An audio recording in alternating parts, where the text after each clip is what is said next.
Good morning, good afternoon, good evening, wherever you are in the world. My name's Jade, and this is the Creator Rewind interview, baby. And today, my very special guest coming back on the show is Just Neja.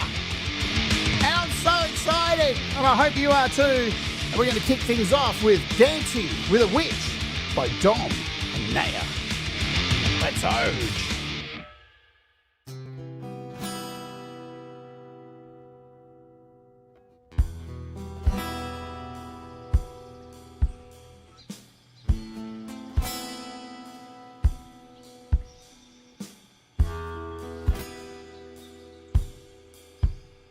She knows what you are feeling, but she can't say a word. Your lies would cut into her heart like a blade of an ice-cold sword. She has nothing to show you but a sense inside her bones. You shouldn't dance with a witch if your heart is made of stones. She reads you like an open book, but just the secrets between the lines. While she's listening to your words, she's receiving all the signs.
Hello and welcome to the show. My name is Jade and this is the Creator Rewind interview. And of course, I hope you're doing okay. Yeah, you're doing okay? Everyone good out there?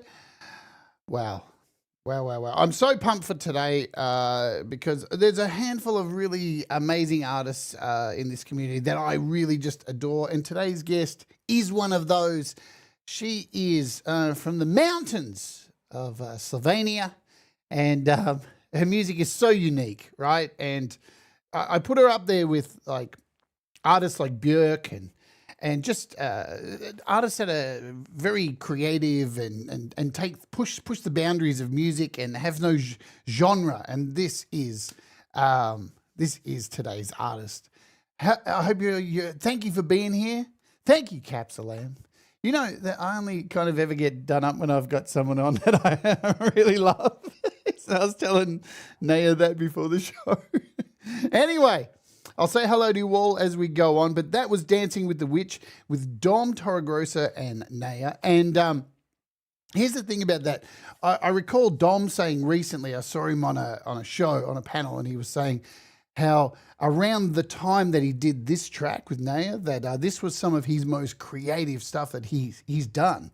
And, Dom hasn't been releasing music lately. And I think to me, that's just a testament of today's guest, how she inspires people to really step outside of their comfort zone and just create stuff they don't expect they wouldn't do. I think that's what's lacking in today's music, but we'll talk more about that. So we've had her on before. I think there is a link in the description to our previous interview.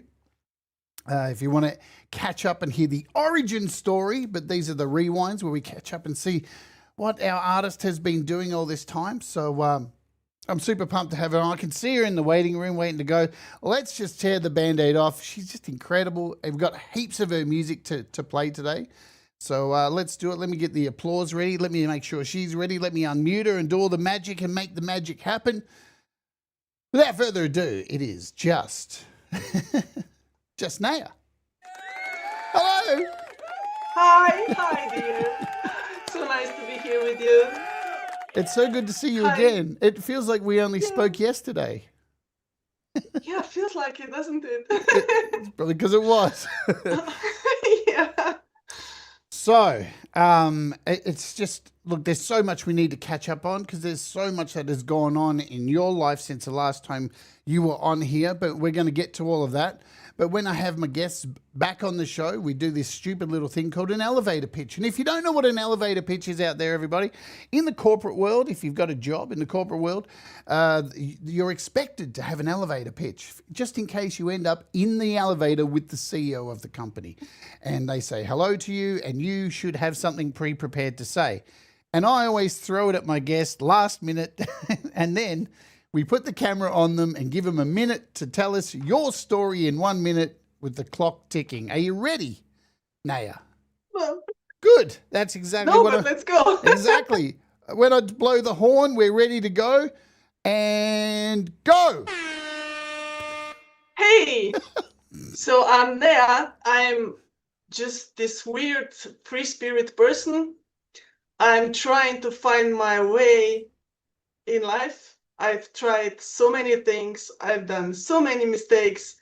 I am still figuring out who I am, what I'm supposed to do, but I am very certain that creativity is the thing that fulfills me. So I try to do what comes from inside of me. I try to connect to people. I like kindness in the world and love between people is so important to me. I try to do that. I try to make people happy. I try to make them laugh. And it seems very long for something that you have not prepared. Oh, well. Well done. Yay. Thank you, Jade. Yay.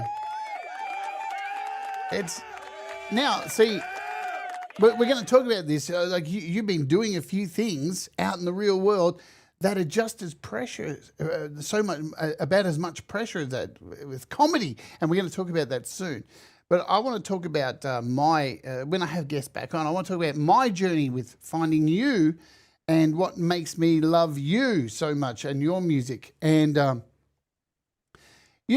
I don't think everyone's like me. I'm a weirdo. I know I'm a weirdo, and I look for artists that stand out. Like, my opinion in this world of music is there aren't enough Bowies anymore in the world, right? People willing to take risks with their music and see what happens. And I think it's one of the things about you that draws me to your music, that I never know what I'm going to get. And when I click on that play button, I'm always pleasantly surprised. And I don't know, your creativity is so earthy and beautiful and handcrafted. And I feel like I'm taken back to my childhood when I listen to your music, that things are simple and things can be simple and things don't have to be complicated, but they still look and sound very complicated and intricate without being so, So that's my journey with you. And there's this song that you put out called Stronger.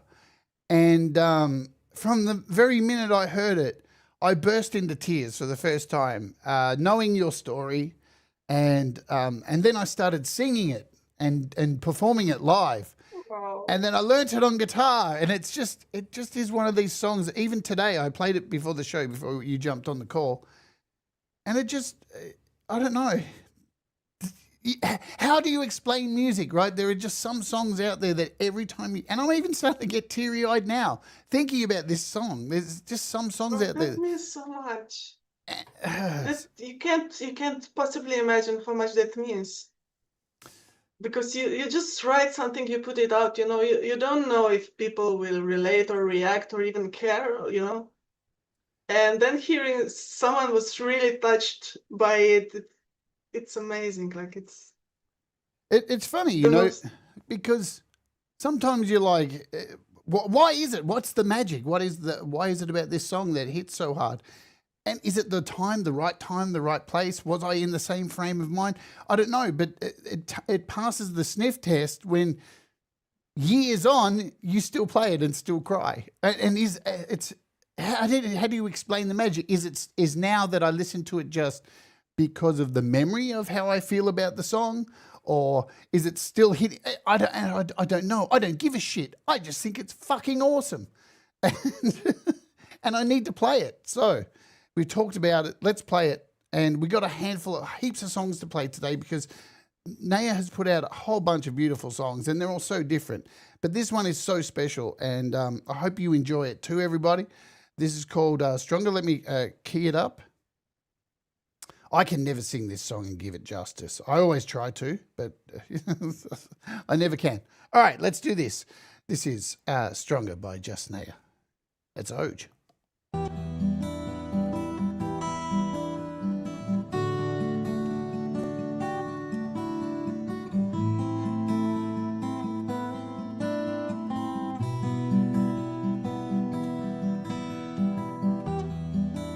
Last night I cried myself to sleep, 'cause I've been making promises I'm not sure I can keep.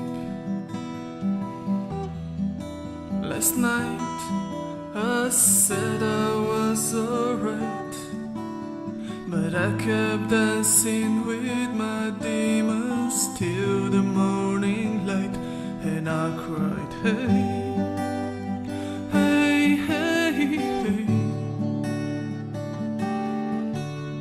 Is anybody out there also feeling the same way?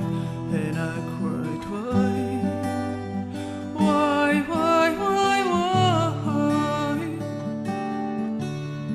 Every time I try to swim, my river's running dry.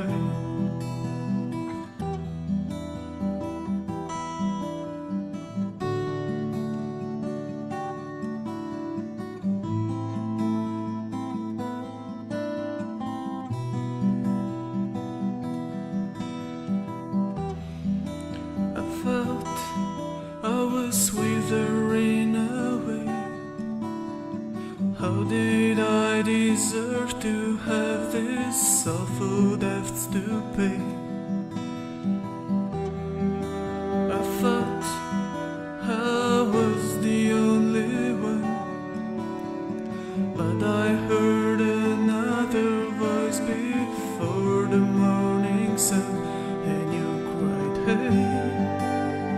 hey, hey, hey. Is anybody out there also feeling the same way? And you cried, why?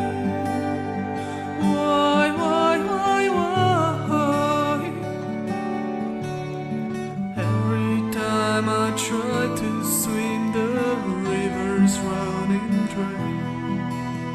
I know exactly how it feels, so you don't need to hide.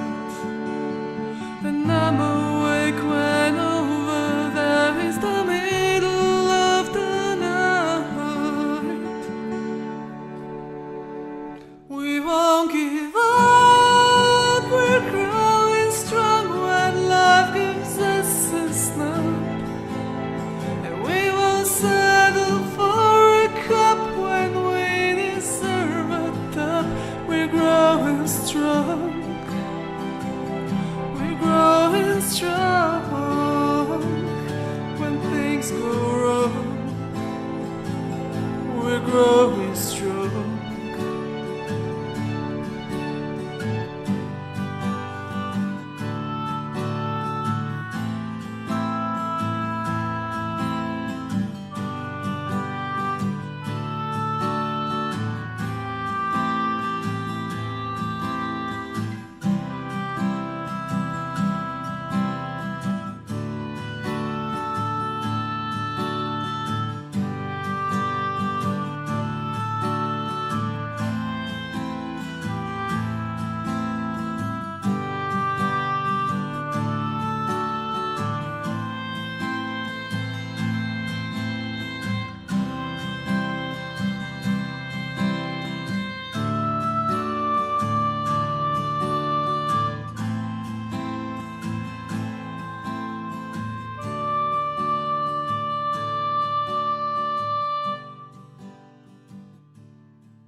I know, right?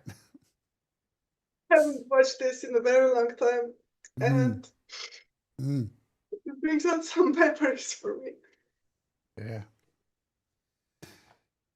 Hey, for those of you who don't know, so the last time Neja was on here, we talked about a lot about health and stuff too, and that's where we're going to go right now. We're just going to jump straight into it because it's a topic that affects many of us, right? There's a lot of us dealing with a lot of health stuff. It seems like everybody in the world is dealing with shit, and or maybe it's just because we're all getting old. I don't know, but who knows?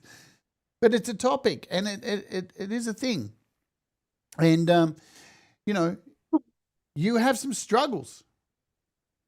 You could say that, yeah. Yeah. So last time you're on here, we talked about you having MS, and it's one of those things, isn't it? That you don't. How do you prepare for it? I don't know, but when I got that mail, all I said was, I knew this. Right. It was brewing for so long. It was not a shock. It was just a confirmation. I just said I knew it, but it was all the questions and the doubts and the future, all the worries about the future and everything. That's why this song hit me so hard, because I really haven't listened to it in a very long time, and it brings back all the it was a very, very hard journey. I'm in a much better place now, but yeah, it was dark. It was really dark, and all the people, the things that I've wrote in the video hit me, really hard in the picture, because so many people of this community were for me so much, you cannot even imagine. Yeah. It was incredible. Like, all the people here, the Songwriters Anonymous, Oz. This was actually about Oz. I wanted to sing this with him you know about Oz, right? Oz, Yeah. my friend, my rapper friend who passed away. It will be 2 years now. I wrote this to sing with him, but he wasn't in a place to sing it, so I did it by myself. No. He was like really, really supportive, and so many people. If I start, I wanna say names, but I'm afraid that I'll forget someone. Sure. So yeah, but Songwriters Anonymous, Dwayne, us, we were so like really supporting each other. And still, like Jim. Oh my God, what would I do without Jim these days? Mm. So in that video clip too, Auntie G, who's here as well, and thank you everybody. We'll say hello to you in a second. And asked if that was you drawing in that video clip. Mm-hmm. And like, look at that. It's amazing, right? I see this all the time, right? We're in this world now of video clips are thrown together with stock footage and stuff to try and tell a story, and that's all cool, right? It's great to have that kind of stuff. But when you see something like this and the finished product, there's so much more meaning to it. Like, even like you take that song that we just listened to, and then you look at this finished product now, and there's so much of a story just in this piece of art here, right? Yeah, it's about this, how much support and how much this means, to have people to support you when you're in such a dark place. Because it's hard. We talked about this last night. I'm going to bring it up now because I think it's an interesting topic. It's hard when you face health issues because people care. And at the same time, sometimes some people can care so much that they don't realize that they're being harmful. And this is, I'm not trying to single people out. I'm talking from my experience as well. And I'm sure other people experience this too, that you don't want people to treat you like your health issues.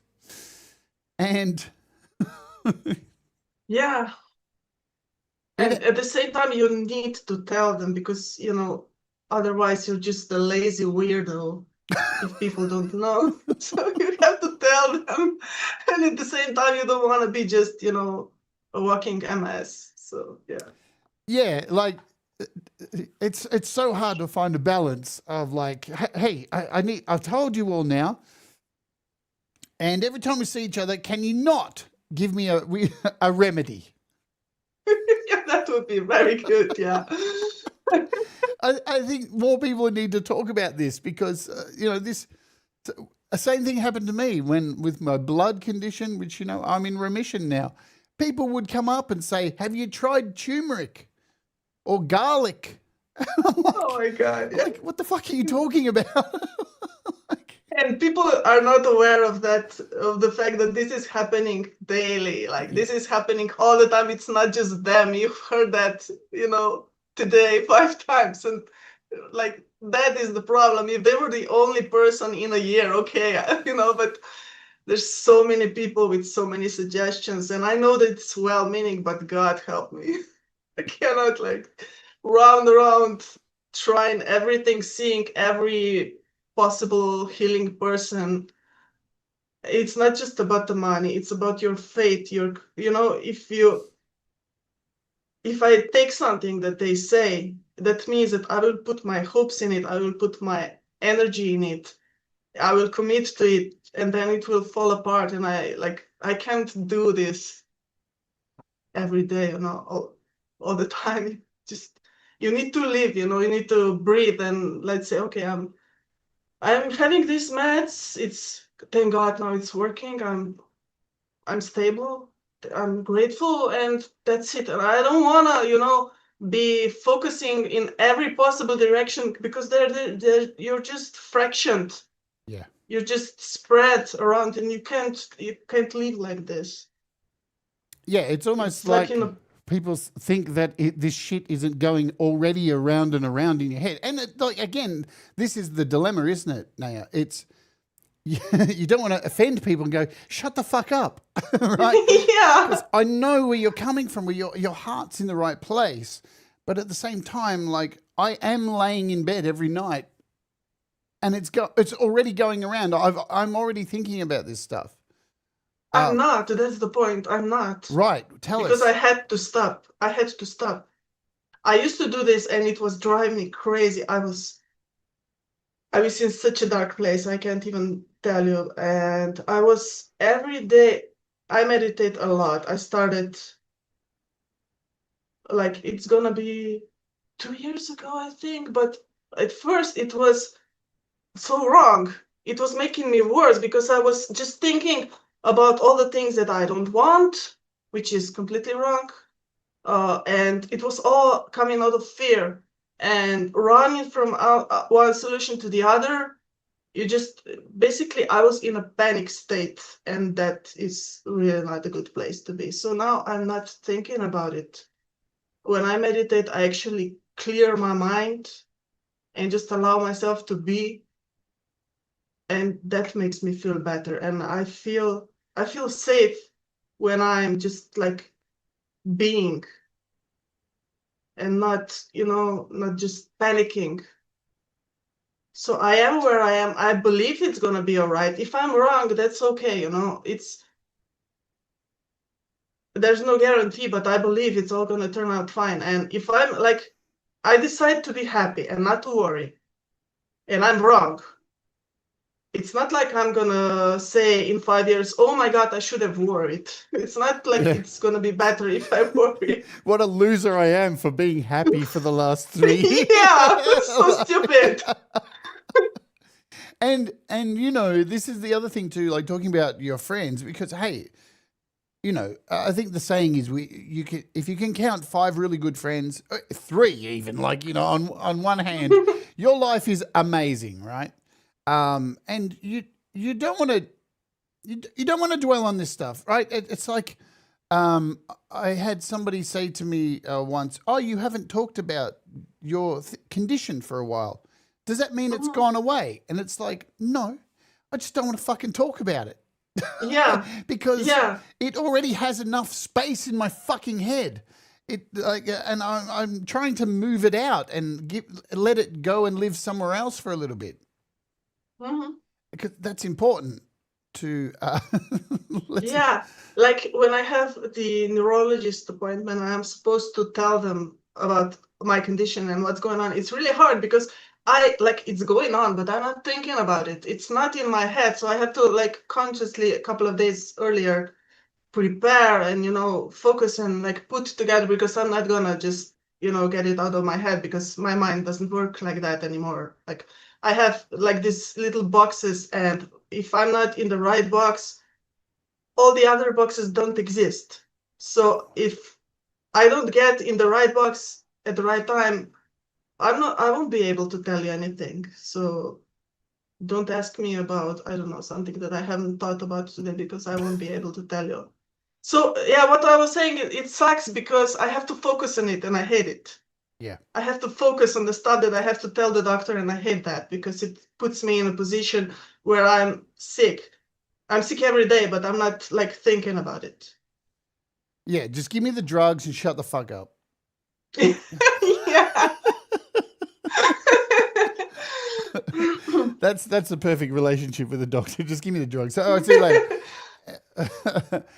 And because here's the thing too. I know I felt like for a while you were at the beginning of the show. We said you were putting out music with Dom and Songwriters Anonymous, and you were putting out a lot of music at one point. And I almost felt like, or maybe people felt like this, like you disappeared for a little bit.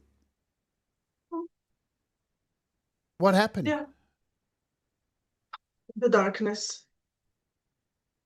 At that point when I was putting out so much music, I'm gonna be honest, I was racing death. Literally, I was racing. I was competing. Like I felt I had this very limited amount of time, and I had to do as much as I can before I'm,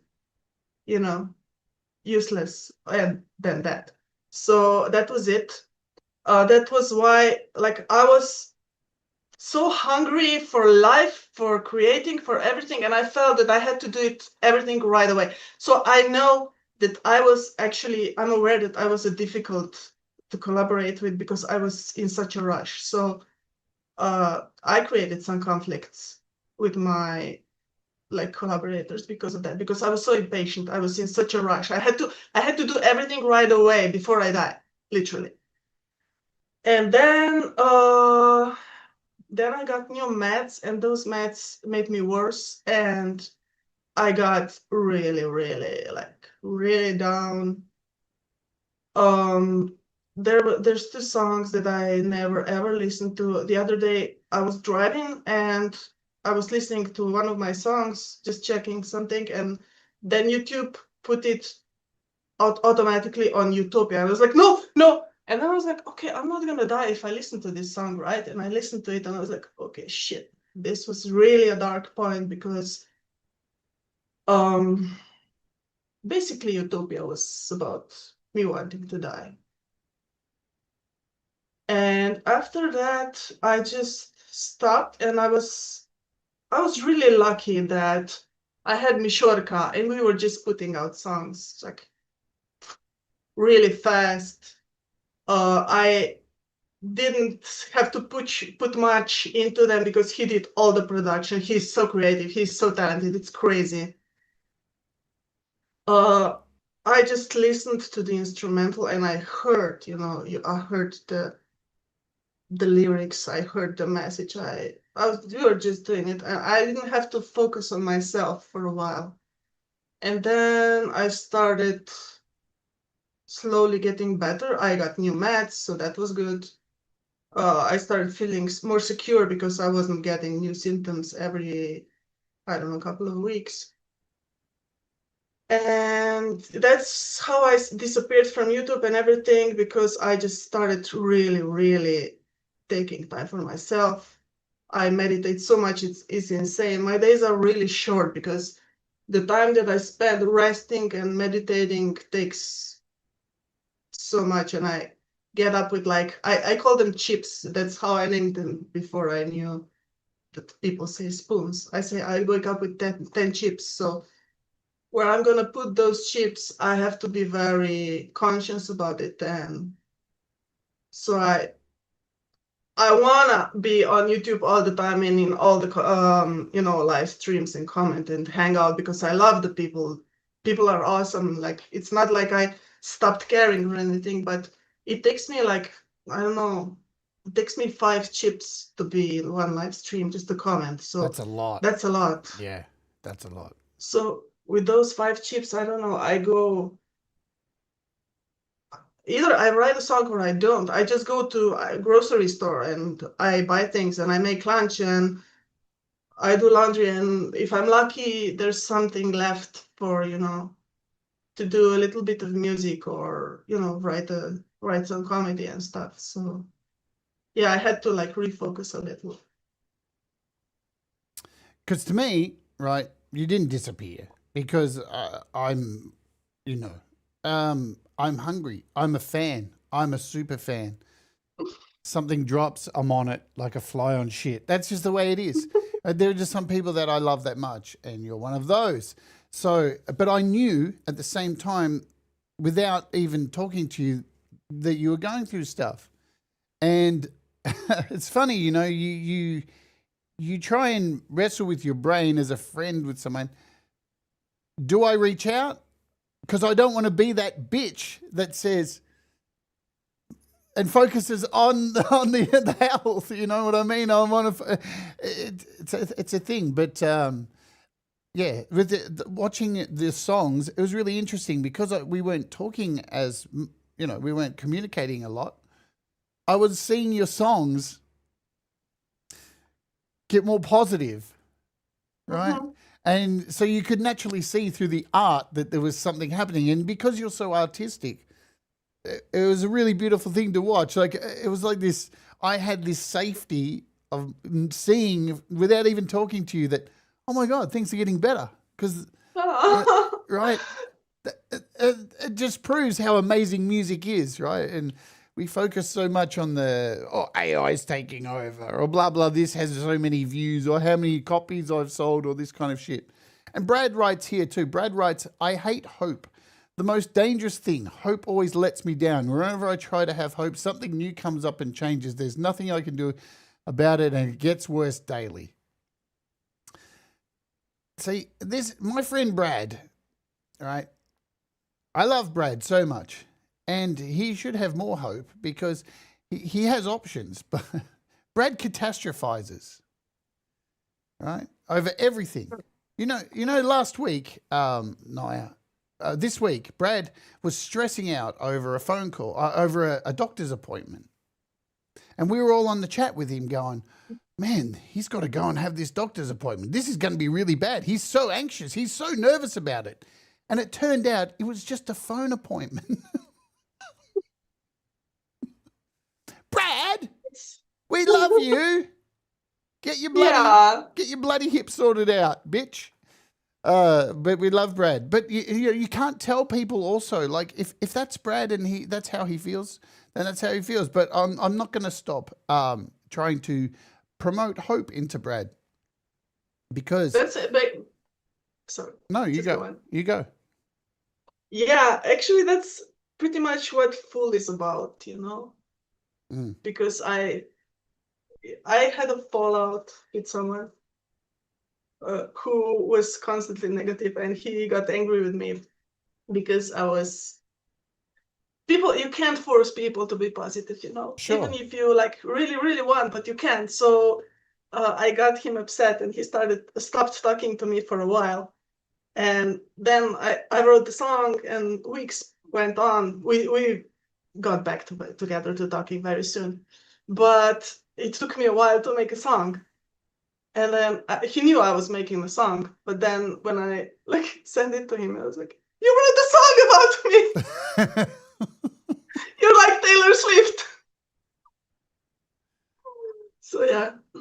But yeah, I get it. When you're in that place, you just can't force people out of it. Yeah.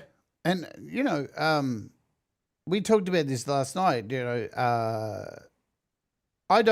me personally, I don't post too much about how I'm actually feeling on Facebook and stuff like that anymore, because I don't want to worry people, but sometimes I do. And then I get this huge outpouring of people asking what they can do and help. And I just can't deal with it. And then I just disappear and can't even respond to it, because I didn't even want to write that. But I'm almost too scared to write stuff on social media anymore, because social media is such a grotesque place full of horrible opinions and politics and shit, that you get the important people don't even see when you write anything anymore, because you get so many ads and so many fucking groups in your feed that I don't even follow this shit. Why is it being sold to me? So yeah, I just shut down. And when people do reach out, I just shut down. It just is what it is. I'm going to say hello to folks who are here. So if you are here, drop a comment so I can find you. Gary Hubbs is here. He called in to say hello. We've got Brad Example. We've got Ali in the house. We've got Joe and Barry Glenn. We've got Hugh Caldwell. I've also got Forrester the Wolf, Auntie G, Scott Borthwick. Welcome, everybody. Welcome, welcome. I saw Jim as well. Jim is here as well too. Awesome. Jenny Jolivet. Hi, Jenny. Jenny got a new job. Yay! I haven't got to respond to that yet.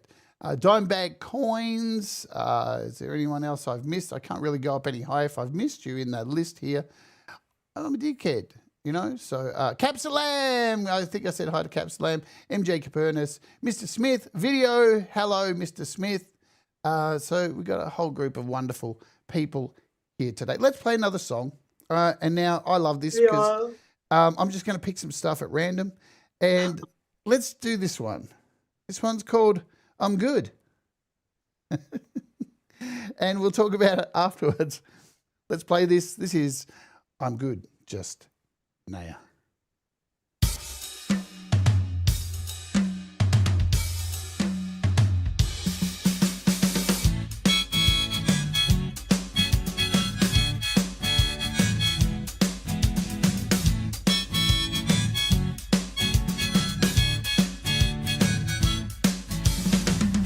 never detail-oriented. I don't count the clouds on a sunny sky. I adapt to the changes implemented. No need to figure out the reasons why.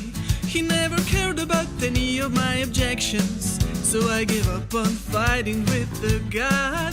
I started looking for some new directions. I sing a song that always gets me feeling high. I am good, I am fine. I've got sunshine streaming into my life. I am good, I am fine. When I keep my spirit high. I am good, I am fine. I've got sunshine streaming into my life. I am good, I am fine. When I keep my spirit high.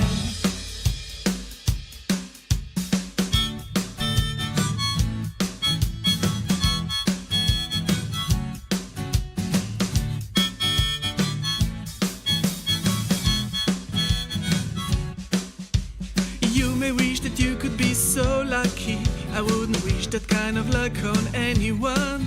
But if you end up in a place that's feeling yucky, I hope you sing a song that brings a little fun.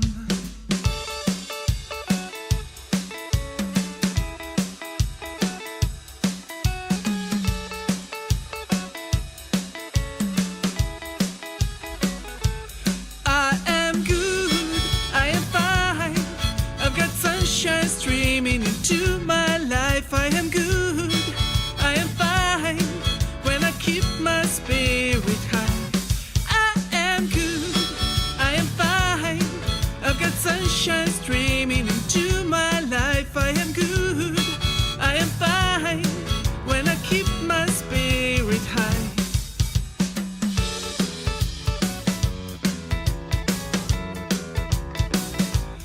I am good, I am fine. I've got sunshine streaming into my life. I am good, I am fine. When I keep my spirit high.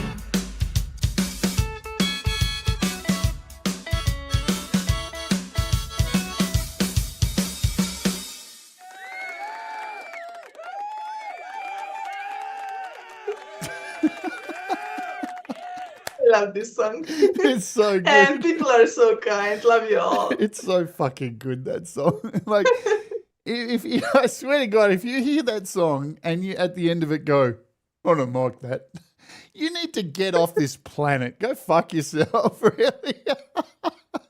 Like, there is nothing you could dislike about that song. That video clip is just beautiful. You know. I think it's my favorite of my latest stuff. Uh, See, I love it too, and it does show like this again. What I said, you know, you see somebody and you know they're going through stuff, but if you follow their music, you can see what's going on. Not all artists are like that, you know. Not all artists write from the heart and stuff like that. Hello, Jerdish. I think thank you, Mr. Smith, for the gifted sub that went to Liz. If you would like to send a super chat or anything like that, a gifted memberships, you can do that as well. No pressure. Not just putting it out there. YouTube's a bit of an asshole these days. Just saying, it is what it is. I want to talk about the last time you came on. I was saying I would love to see you perform live, and then. You did it. You started to. Tell us about the journey, because I'll just say, I remember seeing the first live performance you did on YouTube, which was on Metalhead Hippie. And I remember watching you and just going, man, look how nervous she is. She's so nervous. Terrified. But you owned it like a boss. So after that interview, tell us the journey about the thought process and getting out there and the performances you've done live since then. I remember saying to you, no, I can't do that. You know, I forget stuff. I wouldn't be able to remember my songs and everything. But you lit a spark, you know, it like just a little. It started a little thing in my head, like that would be so cool. Maybe I could do that. And then Metalhead Hippie just commented on one of my songs. He said, when are you gonna come to Vale? I was like, you know what?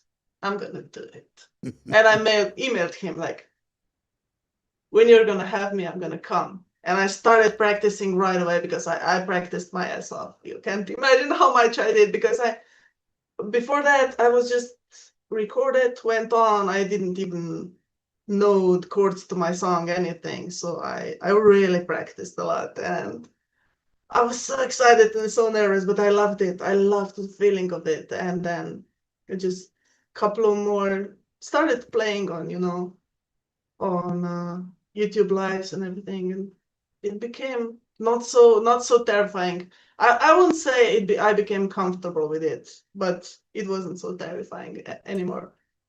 And then I was making a board in our village, because I'm in the cultural society and I'm the person who makes the boards. We have these big boards, and when something is happening, I'm the one who like writes on it for our drama group.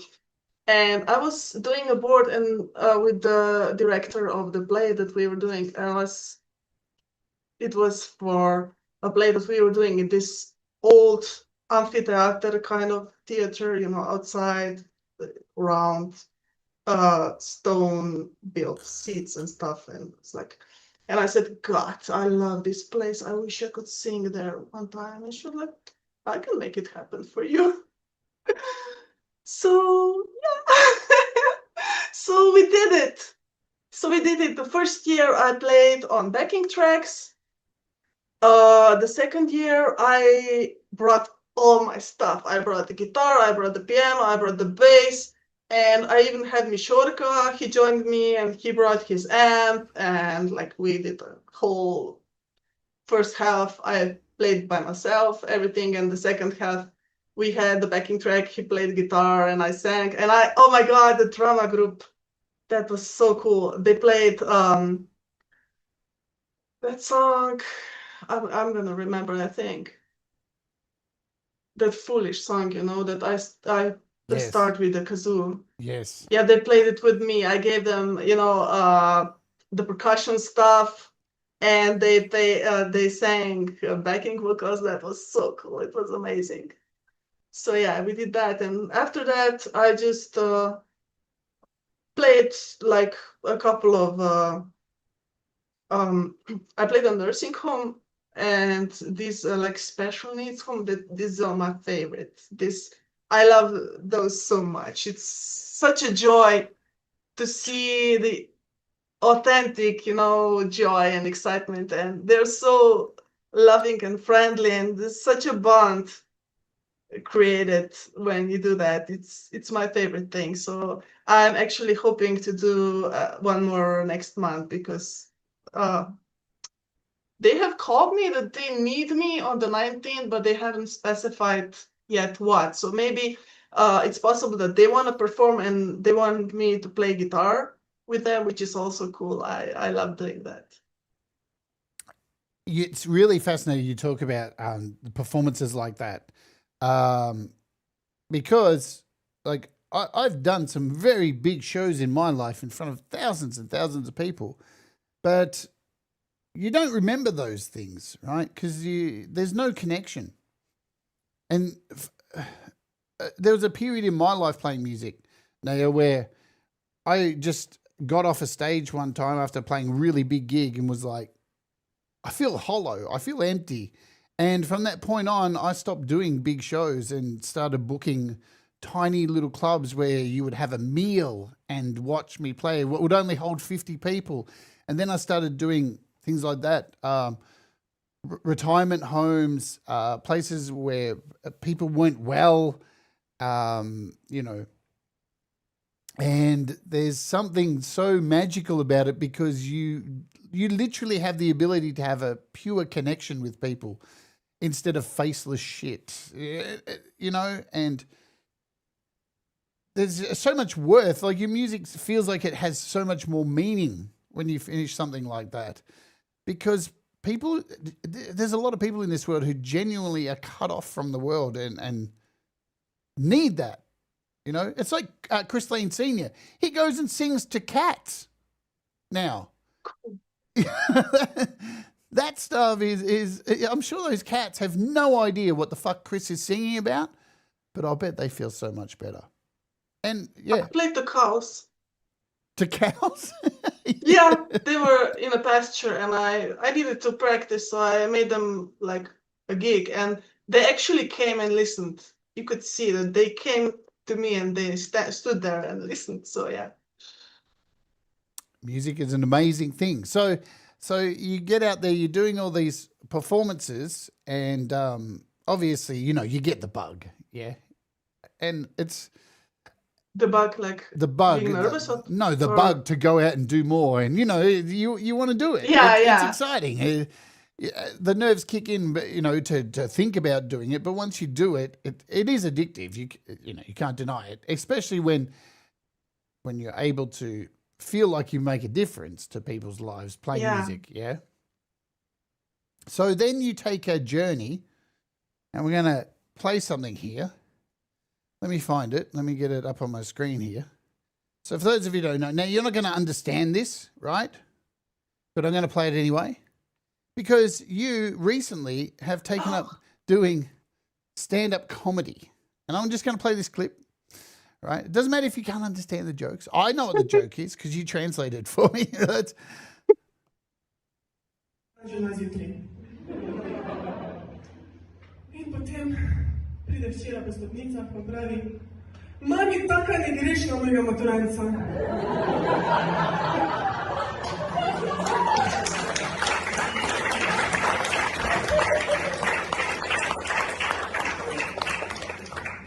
Pa pravi: "Smrkla, ti z mano tako ne boš govorila." Ne, resno, kam mi lahko rečeš ne, ker mami se sliši res pol staro. Pa kaj si lahko vsaj sposodim pol tisto tvojo rozato lepo obleko? Mami, ti se pižama. Kot svetličarna, All dan right. na zjutraj. All right. So, wow. Listen, I've done comedy, stand-up comedy. It is one of the hardest things to do in the entire world, right? Because, man, people get offended. People go out looking for laughs. Some people are judgmental. And if you bomb, and you bomb hard, it can crush your soul harder than anything else on this planet. With all of this stuff going on in your life, how did you muster the confidence to do this, right? And the material. How? Now, talking about addictive, now this is addictive. Yeah. I don't think I performed enough music to get really addicted, but this really is addictive. Yeah, so I think I've told you this before. It's a funny story. I just got an eye issue. I never thought about doing comedy before. And then I got this eye issue, and it was really, really bad. And I was stuck in bed for 5 days with my eyes closed because opening just one eye, the one that wasn't hurt, was so painful that I just stayed in bed. And I was listening to stand-up comedy for 5 days straight. So after 5 days, I was like, I could do this. And I went online and I found, a workshop, sent an email, the guy called me the same day, and we did a workshop we said 4 times, then we did 6, and he got us, there was 5 of us, into some gigs, and now when I have the opportunity, I do it, and it's nervous wracking, but it's also so good. I love it. So what's your material about? It's all just making fun of myself. It's I have enough material. There's so much stuff wrong with me. I just make fun of it. So if I have MS, I have to get something out of it, so I'm gonna make fun of it, and it works pretty well. It's true. It is true. Like, you take the piss out of yourself and people feel comfortable. They love it. Yeah. And at first they're like, can we laugh at this? And then they do. And it's in kind of a way, it's kind of like cleansing,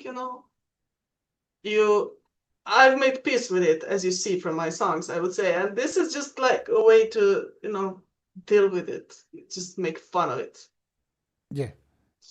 Yeah, because, I mean, ultimately, I mean, with this kind of stuff, you have to get to a point where you're in control of it rather than it controlling you. I mean, that's, and control doesn't mean like, you know, necessarily meds and all that kind of stuff. I mean, sure, you get that under control, but to be able to take the piss out of it, you know. I make MS my bitch.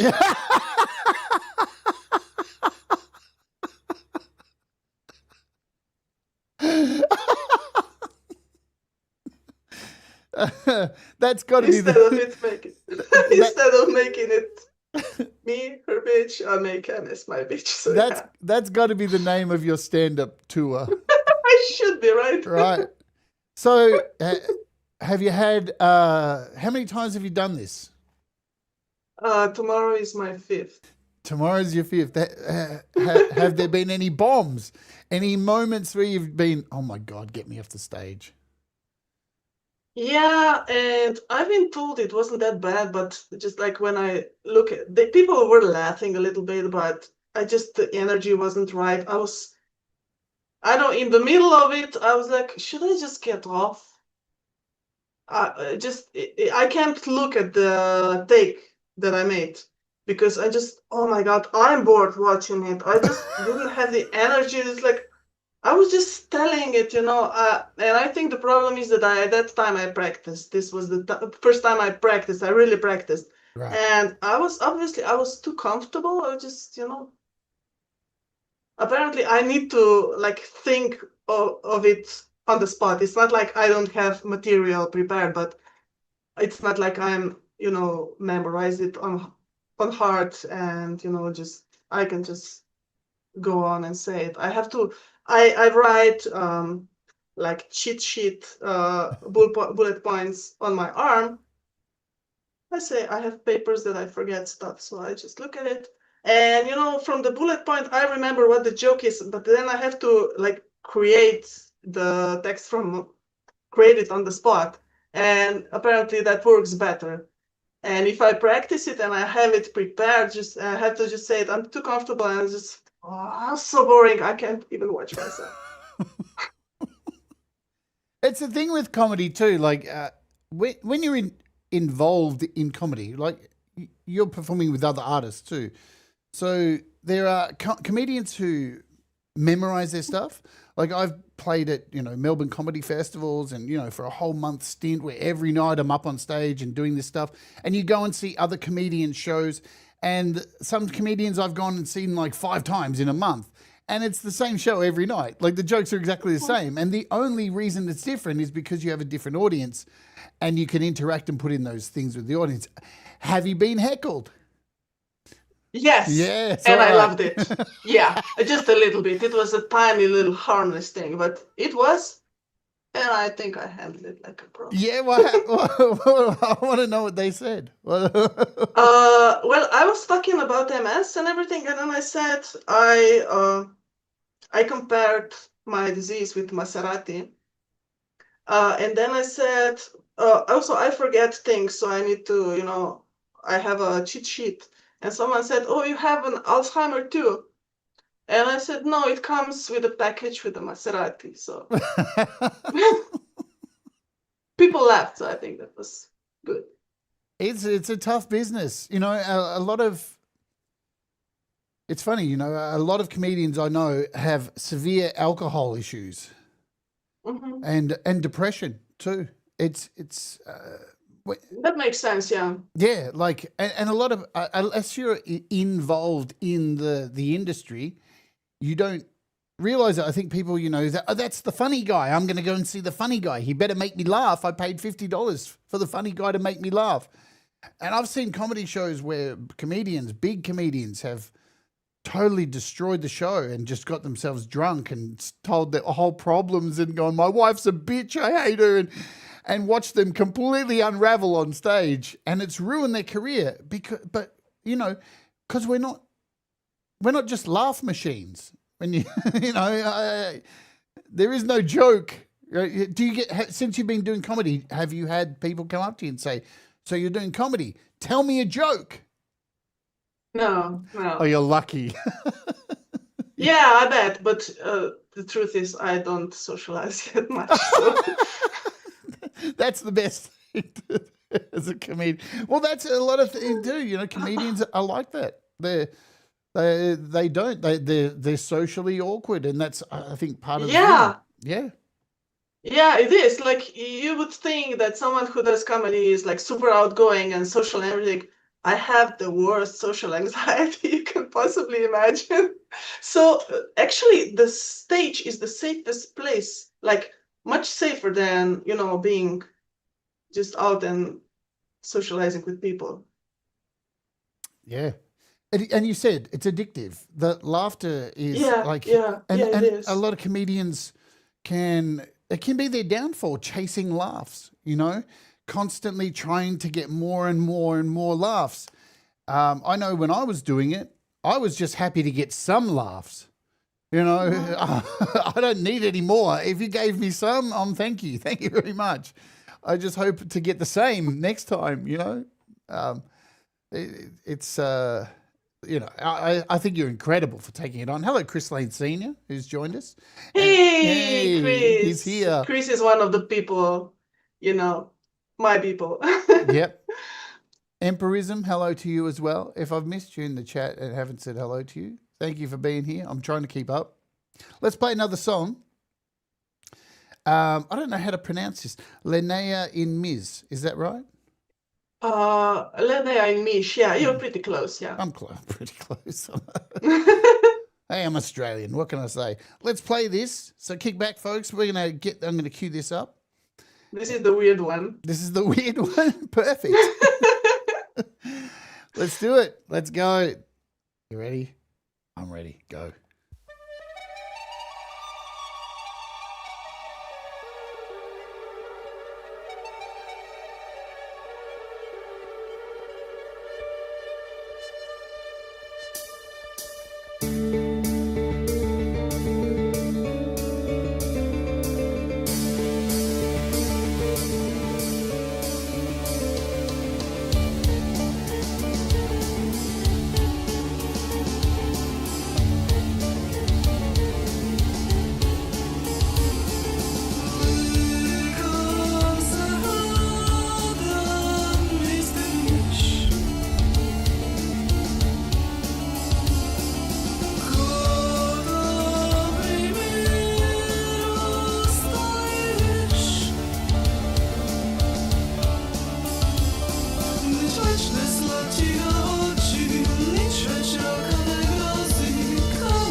That wasn't that weird.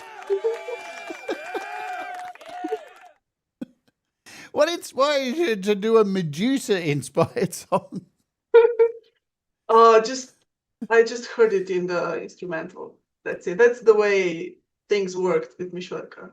I listened to it and I saw Medusa. And then this was before the vacation, so we went to vacation and I just dipped my phone in the water, hoped it would survive. Met some fish, luckily. See, I love that I'm often jealous of not knowing a second language. I would see, to me, like I've actually tried to learn a couple of different languages and failed miserably.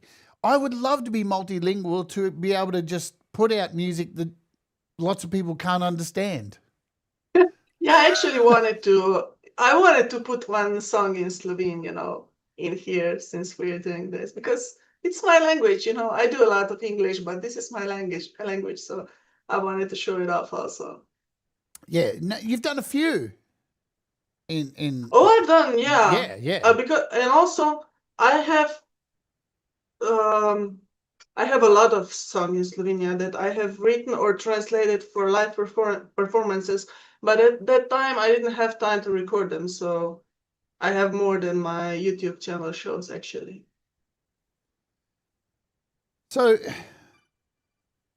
with performances, with doing stand-up comedy, because that's currently what you're doing at the moment, and still potentially doing live music as well, has there been a time when you've had a gig to do stand-up and you like, I'm not going to do this? I've had 4 shows, so I haven't yet had time for this. That's great. Hopefully it doesn't happen.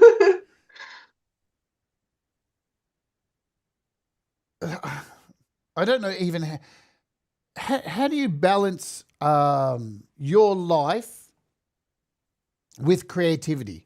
Because what's interesting, I think, is from what I see is that your life is your creativity. Am I right in saying that? Because yeah, because if it wasn't like, things happen and I go upstairs and I take the guitar and I write a song. That's how it works. Something happens and I go upstairs and I write a song. So yeah, it's definitely like this. Or when I'm feeling sorry. No. Yesterday I had one of the worst days of this period of my life. I've had worse, but yesterday was really, really bad. And Jim asked me, like, are you currently doing music? I was like, yeah, I do a little something, but I don't have time because of everything. And he was like, when you feel like it, I have something. I was like, hey, I always have time for you, because when I'm in a bad place, that is when I need something like that, working with Jim is really not, there's never pressure. There's not a lot of work. It's like mostly just fun. And I was like, yeah, do send me, please. This is the time. This is when I need it. So yeah, most definitely it's all, it goes together. Yeah, the reason I ask is, like, I said this when I had Liz a Day on, right? There's something about certain artists that I love that, to me, I look at it and go, that just seems so natural. Why can't I be natural like that? Right? And in saying that, I'm talking about your video clips, right? You put together these video clips and it's just a clip of you driving, you're riding a tractor, or you're just standing in the grass going, la, la, la, la, right? But, but to me, I want to see it and go, but that's so cool. Like, it just looks like home footage or something. And it's all a lot of random stuff that comes together that makes sense in the world, right? Kind of like a scrapbook in a way. Does that make sense? What I'm trying to... Is that just what it is? Like, you just troll through clips, or do you physically go out and set a camera up and go, this is going to be a shot for this, I'm just going to dance over here? Is it... Yeah, it's the second one. Usually it's the second one. I mean, sometimes I go through it. Is there something that I can use? But usually just, okay, I'm gonna do this, and I cannot do a fancy, stunt and dance performance, but I do what I can do, so it's what it is. It just, yeah, I don't know. It's that thing. I always look back on this. Like, I think at school, I look at people who naturally were geeky to many people, but to me, I'm like, how were they so cool? To me, your clips are just always so fun, and I don't know. It just makes me think about the process. Like, one is like there's art, and like you'll just go from like you're dancing out in the grass, then you're just walking past the camera, then you're cutting up something, and there's some animation in there. There's something about that just gets me super excited. And your process, I don't know, is the process the same every time you put together a video? No.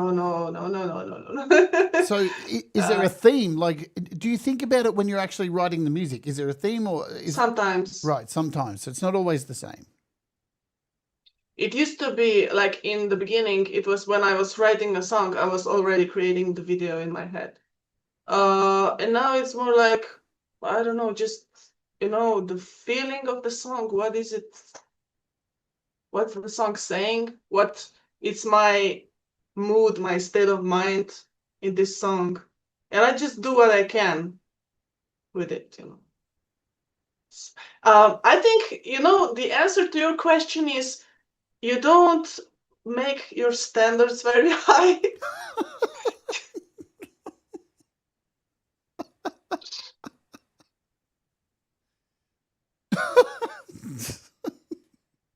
Why? Just Why is that? because if I was waiting for the time when I could do perfect things, then I would never start music. I would never do anything if I was waiting for myself to be perfect, to have the perfect knowledge, to have the perfect skills, to have the perfect abilities. Fuck it.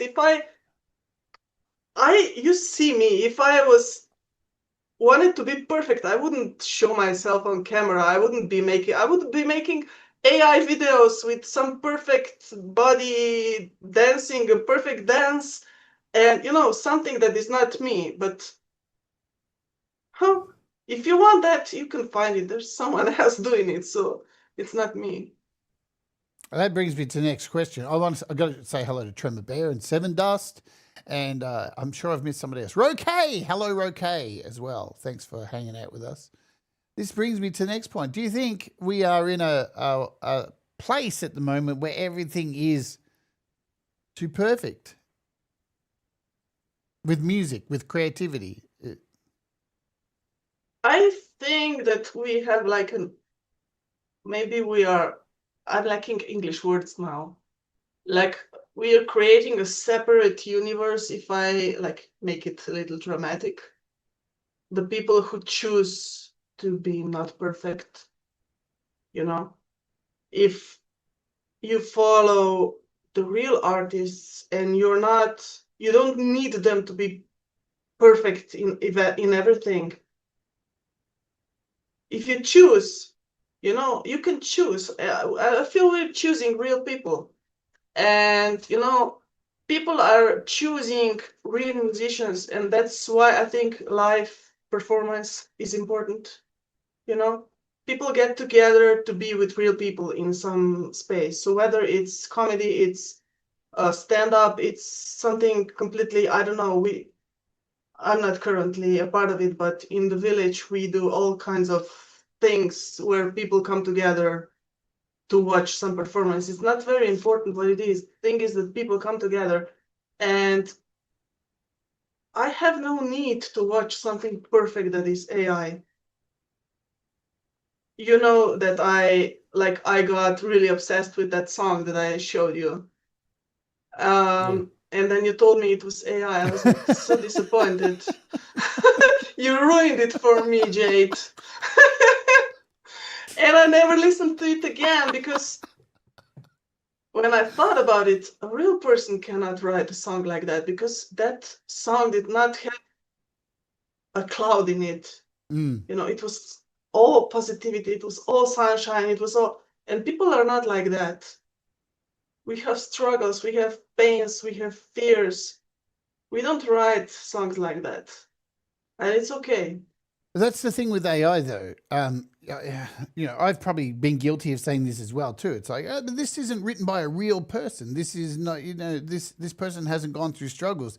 But really, when you think about it, it has come from somebody who has written this previously and has gone through those struggles, and the AI has scraped all of that data and tried to recreate it without actually understanding the feelings.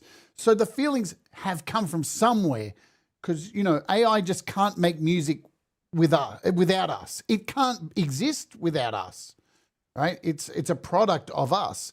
So, but it's trying to regurgitate us, and that's where it gets. Yeah. That's where it gets a bit like, hang on a minute, And you're right. I don't think AI is ever going to take over, because AI can never go out and do a live performance. AI can never be in that club with those people and have that instant laugh, that instant applause, the connection with people. The AI will never be on a stage and then at the end have people come up to you afterwards and go, I love that. Because AI is stuck in a fucking computer. Yeah. So. And we need this connection. I feel that people are hungry for the connection. Yeah. And there's a lot of, talking about perfection, right? There's a lot of influencers and stuff who aim so high for what they perceive as perfection that they look like AI. Yeah. And you can also cheat so much, Exactly. Cheat so much these days. I could make myself thin if I wanted to, using AI in my videos. I could look like some star and be perfect and everything, but why? So if I do that and I go see people, then I'm gonna be ashamed of myself because I don't look like that. Then what? What have I done for myself? You're catfishing everybody. Yeah, but who am I really fooling? Who's gonna be hurt? That's it, isn't it? That's the thing. And I think I've been upset about AI for a long time and got and yelled at clouds about it. But now more and more I'm starting to realize I don't need to be upset about it, because the person who makes it every day has to look in the mirror. And it's not that. And they have to live with that. And they know, right? It's like terrible people, right? There's so many terrible people in the world who are so mean and shitty, and we can get upset about them, but they know every day when they get up and look in the mirror that they are a shit person. They know. Do they? I think so. It just depends on if they're a sociopath or not, and they're able to disassociate from it, which people are getting better at being sociopaths, I think. So, again, this is the thing that we forget too, with all this perfection and all this AI generated shit, that we're never going to lose Neja, right? And there's always going to be that thing for me, it's like this. Whenever I feel like music seems hopeless and we're being taken over by computers and all this stuff, this technology is overwhelming us, I can put on Neja and go, yeah, but it can't do this, right? It can't hand draw something live in a video clip, and it can't dance in a field, right? And it can't laugh at itself. Like ChatGPT, Neja, yesterday I asked ChatGPT to go through our last interview, and instead of me watch the whole interview, I put the transcript in and told it to give me a summary. And it gave me a summary, and it helped, right? So that's cool. I didn't have to watch the whole video. But at the end of it, it said, would you like me to add some humor to it in your style? Yeah, I know. Okay, I'm gonna start something. Yeah. If you're up to it. Okay. So I'm sure if you haven't tried it, then it's gonna blow up. gonna be useless. But have you read I, Robot by Isaac Asimov? Yes. Yes. And that robot was useful. It could do a lot of things, but it was craving art. It was constantly craving art. Do you remember that? Yes. It was reading so much literature. It was hungry for art. What does the AI say to you every single time that you talk about it? That you talk to it. Every single time. Would you like me to help you write a song? Would you like me to help you make a joke? Isn't it that scary? Like it reminds me of that robot from Isaac Asimov. How the fuck would a robot how the fuck does AI know what a good joke is if it doesn't hear laughter? It doesn't. Because it doesn't hear laughter, right? Yeah. And I sometimes ask for, I ask for a word that I'm looking for or something, right? I never ask it to write me a joke, but it just does, and it's horrible. It's like, no. Yeah. I've tried this is not funny. I've tried it before. When I've asked ChatGPT, I said, hey, give me some bullet points. I'm doing a rant about something. Just give me some facts. And then I check the facts and then go, all right. But then always at the end it goes, would you like me to make it in your style of funny? And I'm like, listen, bitch, you don't know my style of funny. My style of funny, if you were a human, would make your toes curl. It would make you run the other way. What goes on in my head would make you cry, right? Yeah. If you could cry, so fuck off. And when I have said, okay, you make it funny like me, and then I read it out, I'm just like, this isn't me. That's not me. Mm-hmm. Like, and obviously it knows who I am because I've asked it to look at and read about me, but it only knows what I've told it. And so there's lots of stuff I haven't told AI. It's a very bizarre place we're in at the moment. But again, I don't mean to go down this track, but the reason I bring this up so heavily on this is thankfully, right, forever we're going to have Just Neja.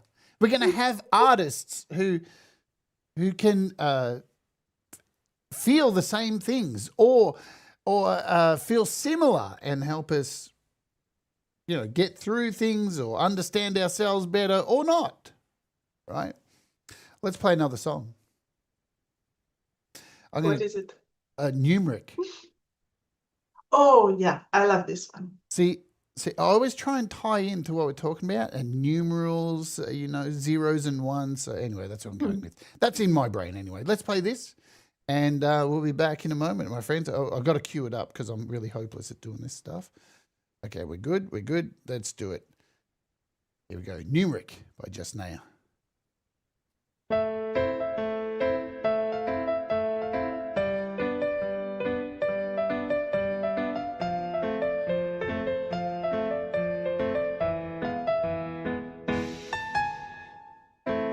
I was never fond of math.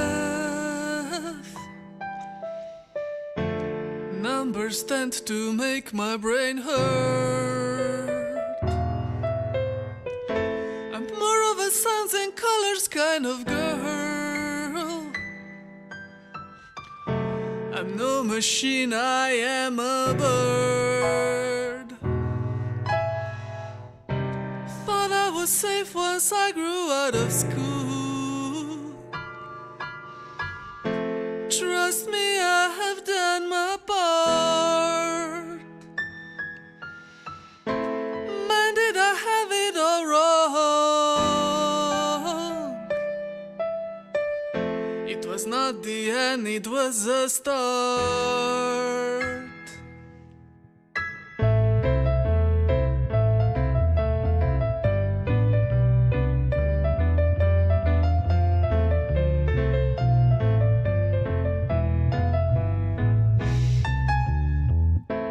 Even though I don't know how to count to 4,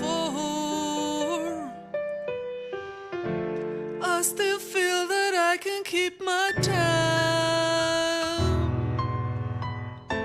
And when I'm paying at the store, I count my money without holding the line. So I thought that I could do just fine, but you won't let me keep those numbers off my mind. Baby, I'm not just a number, but numbers are all that you can see. My age, my height, my bank account, my weight is my worth, numbers all around. Who cares if I wish you could just let me be? Numbers are the thing that seems to define me. My waist, my hips, the size of my feet, phone number, text number, the number of my street. There's just one exception that I recognize. Someone gave a letter to my cup size. To hide, to love, we can't get it right. To manage those numbers, we struggle, we fight. We fight them so hard that we lose our ways. So we forget to cherish our days. We judge and we fake to hide our own flaws, when we could spend life for a better cause. So whether you think you're too thin or too fat, there's more to life than doing the math. We live, we breathe, we cry and we laugh, we eat and we sleep and we search for our path. Sometimes we wonder, why are we here? It ain't for the numbers, trust me my dear. You think you'd be happy when you reach perfect size, because the world has been selling you lies. But the value of the days that we have been dealt measures with love that we have felt.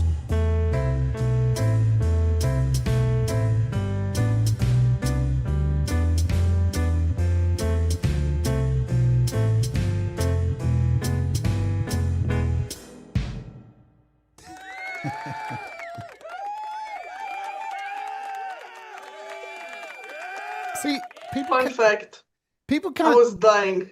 people can't Sorry. people can't see you off camera while we're listening to that song, right? And I'm watching you. I've seen that clip so many times, but I'm watching you over here on my screen while we're off camera, and you're just like, and you, and you look like you're I don't know. What's it like hearing this kind of retrospective of the last few years in music for you? You wanna know what I was thinking when I was watching it? Yeah. How much I was dying on that kitchen table with green. So you weren't actually sitting on a piano? Surprise, no. I had a green screen like on the frame and then over the kitchen table, and my husband had to help me climb on it because it was slipping off, and I was dying up there.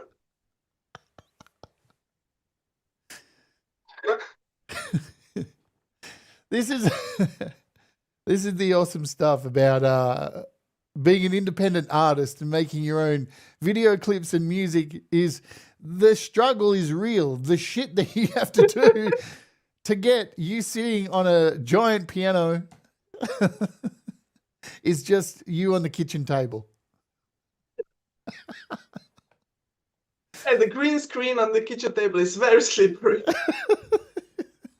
It's very hard to stay on. But so much fun. You know, this is the thing, right? Again, I go back to this thing. I see so many video clips these days. It's in this community, across lots of communities, of just stock footage. There's so many times I see the same character in somebody else's song. You know, there's this homeless guy. He's like a bearded homeless guy with a shopping trolley. All the stock footage companies have this guy. I think I've seen this guy in at least 50 videos in the community. And we call him Brad Example because he kind of looks like Brad, homeless Brad. And whenever somebody has the clip, we're like, there's homeless Brad. He's in the video again. And I wish He makes some money from it. I wish Brad would make some money from it. But you know, that's the difference. This is the thing. Like you can see something like that. There's probably some people out there who will see that and go, That's not a very exciting video clip. But to me, it is, right? Because there's a story behind it. If you've ever like dealt with green screens and trying to get your body to be the same perspective as a fucking piano while you're sitting on it, right? That's the magic. That's the magic. Please don't ever change, Neja. I don't plan to. Good. Thank you. But that brings me to this point as well. What do you do you have a self-classification for what your music is? What do you call your music? Is there a genre? Have you made up something for it? Yeah, I call it weird. It's just weird, right? I'm gonna find this. I need to find this. Here we go. Now, I reach out to everybody who comes on the show with, hey, send me some details and send me a bio. I want to read out your bio that you sent me, right? What's going on here? Let me see the whole thing. All right. I'll just read it off here. Let's do it off here.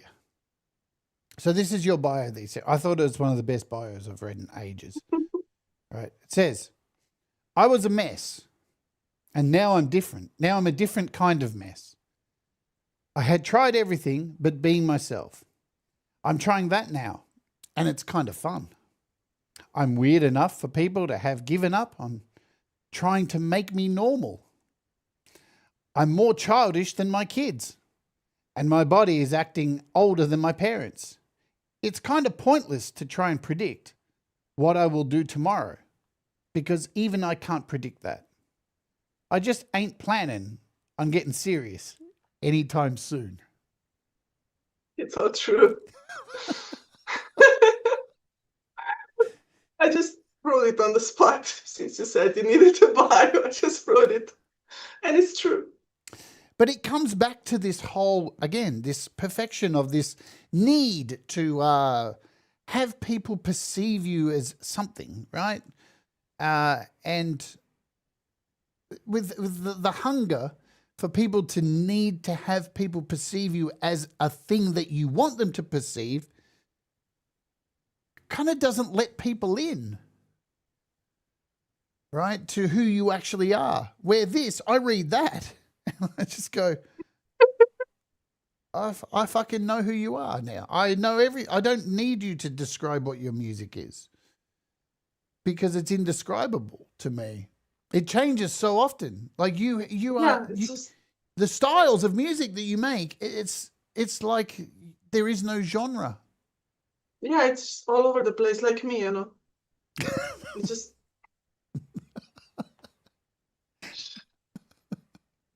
like me trying to explain my career path, you know. It's then you'll understand that I started as a dental technician. Then I tried art academy and they declined me, so I went to university as a vet, and I'm a vet.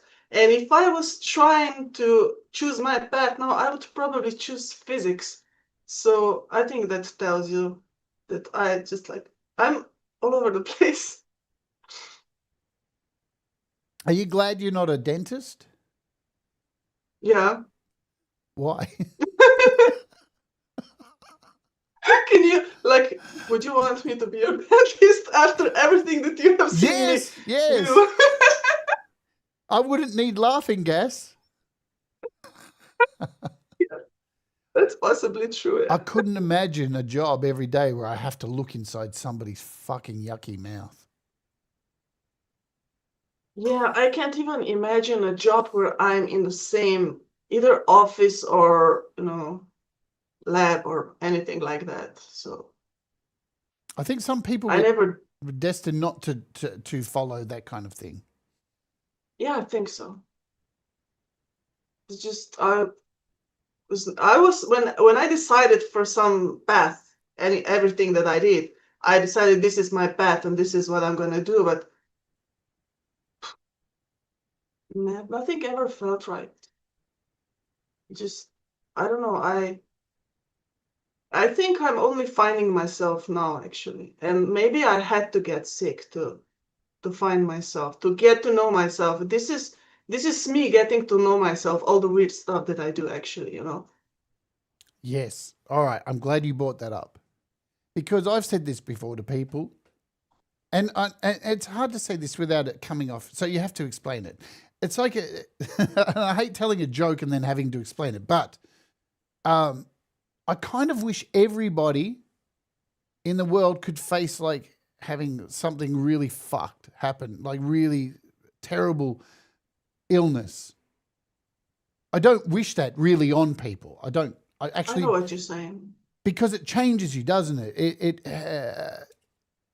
With just take away all the negative stuff.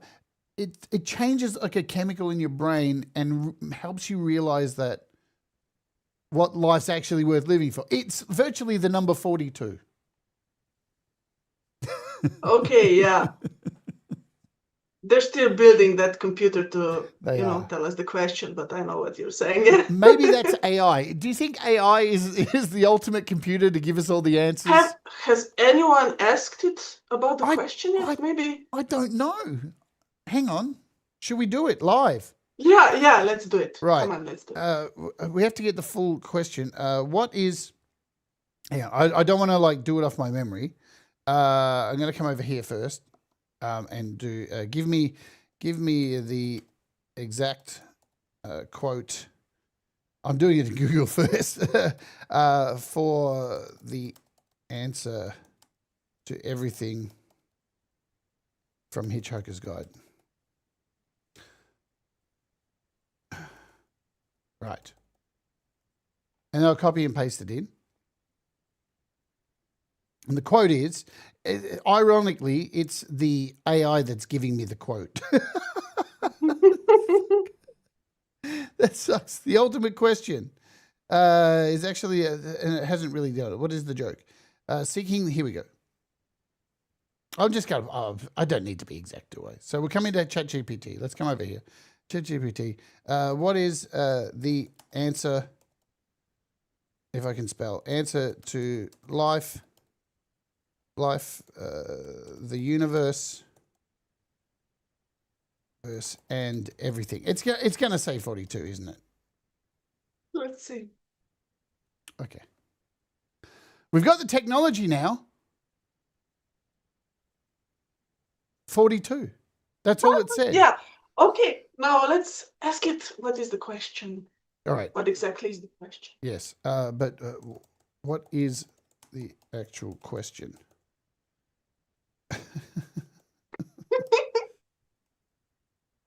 I don't think we go. The forbidden follow-up, the nerdy holy grail, the thing that deep thought shrugged at. Here's the fun bit. I don't want to know that. And now it's just giving us a breakdown of the joke. Oh, it's giving us some songs. A goofy nod to Dylan. It's just breaking it down. I don't think we're ever going to get the answer. It's just 42, is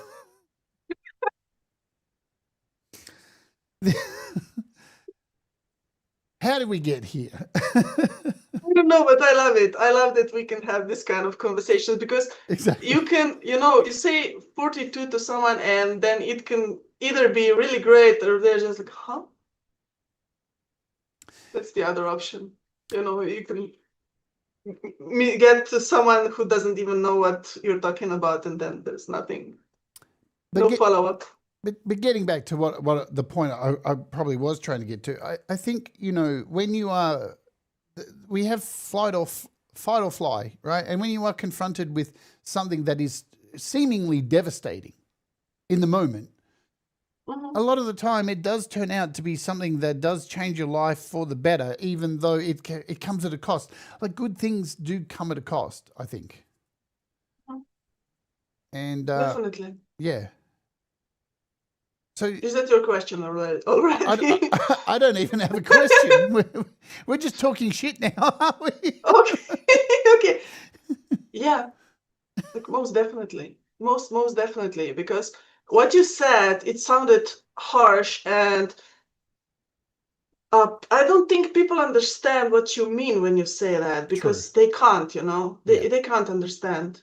But you get fucking annoying with your philosophy when you're sick, because people just don't understand what the way that you perceive life and everything, and they don't understand how stupid some things look to you, because it's just, I don't know, life is just seems shorter and more precious, and you feel responsibility to indulge in it.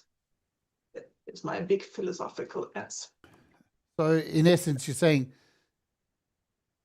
life has more value when it feels like it's being taken from you. Yes.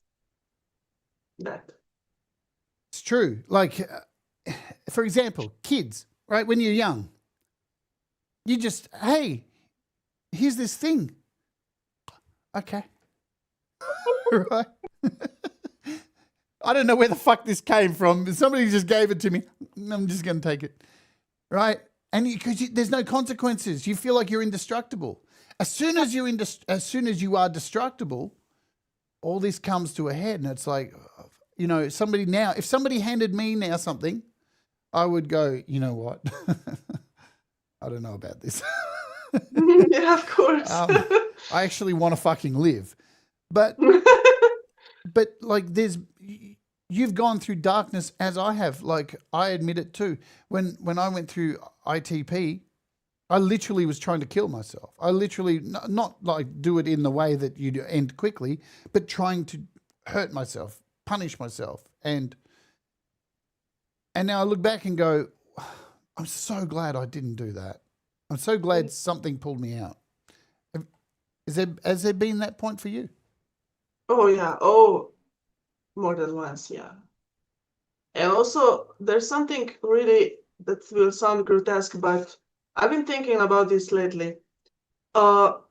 There's something that a person said to me that sounds like, from when I think of saying that to someone, it sounds really selfish, but it was exactly what I needed. Someone told me, please stay for me, because I would really miss you. Mm. And that sounds selfish, but it was exactly what I needed to hear. I just needed, it's not like I didn't have a reason. Of course I had reasons, but hearing that, just what I needed to hear in that moment. Yeah. And it's interesting too, when people do say that, I know for me, I was like, who the fuck are you? What the fuck? I'm tired. For me, it was like that, right? It's probably different and I took it like, so you only care about yourself. You only want me around for you. And then you realize, oh, hang on a minute, that was something nice they said. Yeah. I understand what you're saying. And for me, it also, rationally, it sounds like that, but it felt like something that I needed to hear. It was really exactly what I needed to hear. I'm going to play another song. This is called Sacrifice. Oh. Mm. Oh. Why was oh? Tell me oh. Oh. Yeah. When I heard this song in my dreams, actually. And the lyrics was, this is a sacrifice, was the original lyrics that I heard in my dreams, but I changed it because, I didn't want it to be a sacrifice. But yeah, it was a really, really, really hard time. I was really fucked up. And yeah, I do censor myself, actually. There's songs that were much darker and more negative, and I said, okay, I'm not gonna do that. I don't wanna sing a song like that, because the universe is listening. So yeah, I changed it, and I said, this isn't a sacrifice, and you're gonna be fine. And I invited Oz, and I loved, how we did it together and everything. So this is Sacrifice featuring Osman. And we're going to play it for you now. We got a couple more songs. I'm probably going to drop one, right? Because I want to go on some of the new ones. So we got this to go, and we'll play this, and then we got a couple more songs, folks. So we may go a little bit over time, but hopefully you're going to stick around with us because you won't want to miss the couple of the newest songs that we're going to play. Let's do it. This is Sacrifice.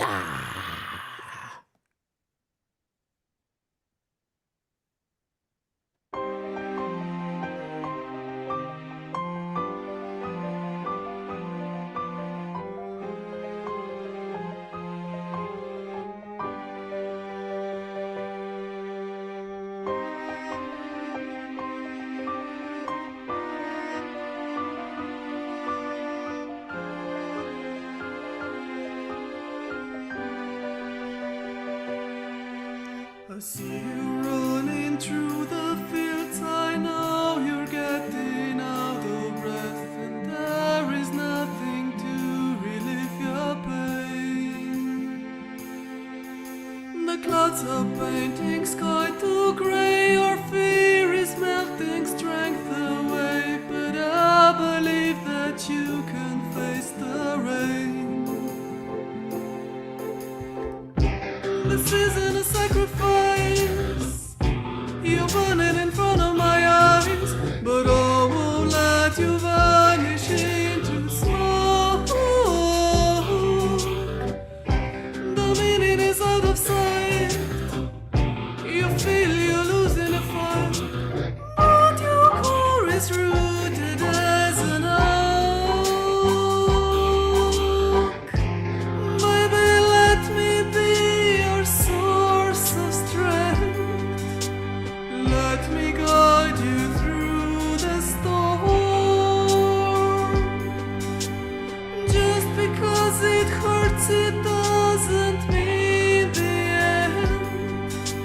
You just need someone to keep you warm.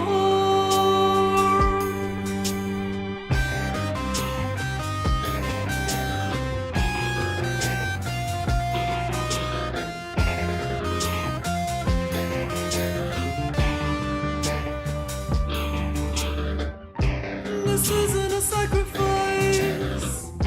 You're burning in front of my eyes, but I promise you won't disappear. I know you can face the rain. I know you can take the pain. You just need someone to keep you near. Hope I get lucky when I throw up the dice. This is a sacrifice, hungry for success with the appetite. Hope I see my guardian angels in the afterlife. They wouldn't let me be, burn me endlessly in third degree. So before I go in rest in peace, gotta make sure they've heard of me. The reaper appears to me, but I try to sleep after 3 casually. Got to secure this for my future, and my family cannot jeopardize. Those that were not good, where my mind had us advertised. The revolution will not be televised. Tried to put my head underwater to get me to drown and keep me when I was down, but I did a rebound and stayed afloat like do or die. Pondering many years like who am I? Came in the game with a suit and tie, hoping that I can unify, illuminate and spit bars harder than the 5th of July. Peace and love that sky high, the mistakes to Shanghai.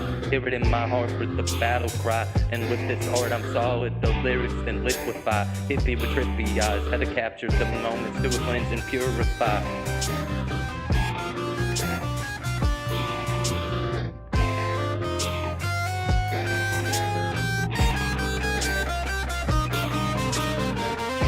This isn't a sacrifice. You're burning in front of my eyes, but I won't let you vanish into smoke. The meaning is out of sight. You feel you're losing a fight, but your core is rooted as an oak. This isn't a sacrifice. You're burning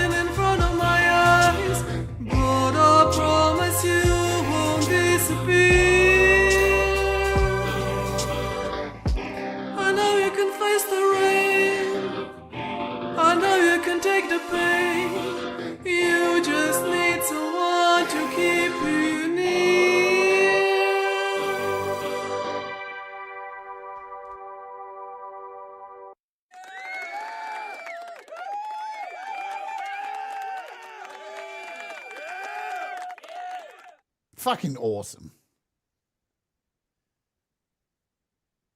We were just, What's that? You fell off a cliff. yeah, I did. I think I saw Roque wrote stunt work. Oh, shit.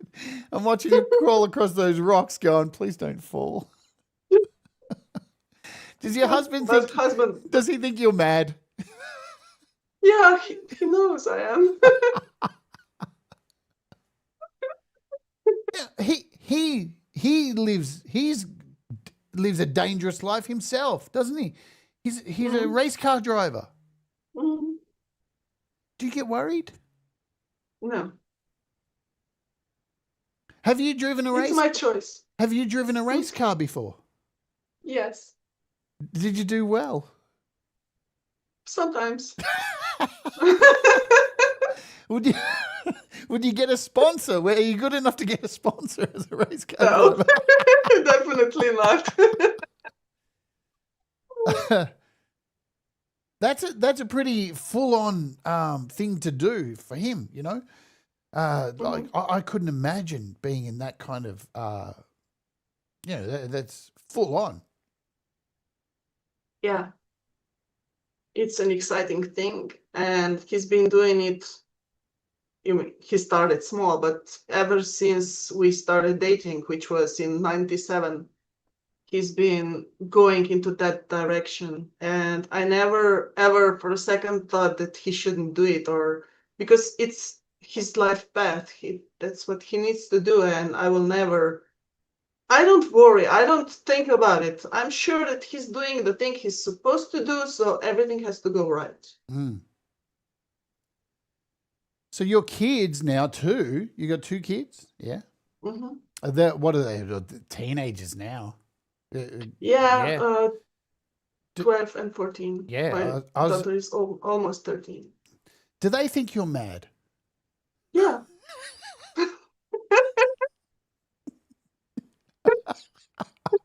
My son said that I'm a little interesting. That's his way of putting it. Yeah, right. And my daughter, she just like, how do I say this? I just say that she never goes to my stand-up because, she's too nervous and she would get embarrassed if I fuck up. Do they think you're? See, we call it here in Australia daggy, like a bit of a dag, like you're a bit of a geek.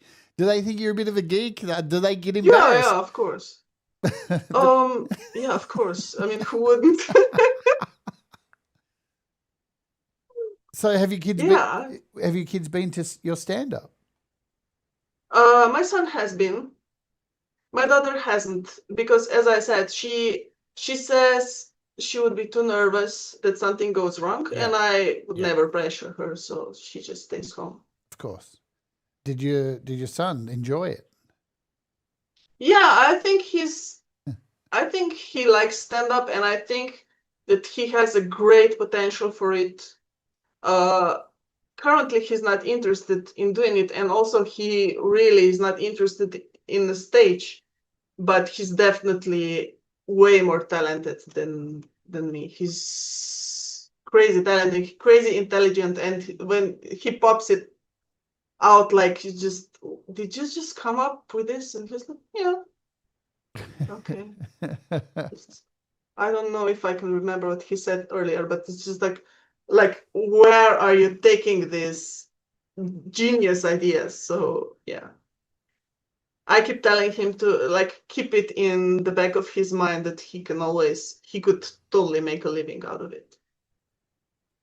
See, I think about that, and I think we talked about this yesterday. I was telling you about my mum when I was younger. Like yesterday was the anniversary of my mum's passing for 39 years ago, yeah? But the memories I have of my mum was that she was a weirdo and super strange. It was like crazy creative, could draw anything, could sing anything, could entertain us just with a piece of meat and string for a whole day, take us out to a park with a piece of meat and string. You sound like, to me, the most imperfectly perfect mum to have. Hopefully. I think we need more weird parents. I'm definitely weird. No, I'm going to ask you this. Do you think there's something we can do as people, as a species, even if it's one thing, that we could change together to make this world a better place? Just be kind. Everyone can be kind, and one person and one person and one person, and it's a kinder world. That's what I believe. Just be kind. It doesn't cost anything, and it makes you feel good, so why not just be kind? Such a simple thing, but it's a choice. It's literally a choice. And you know what? This is the ultimate segue from hell.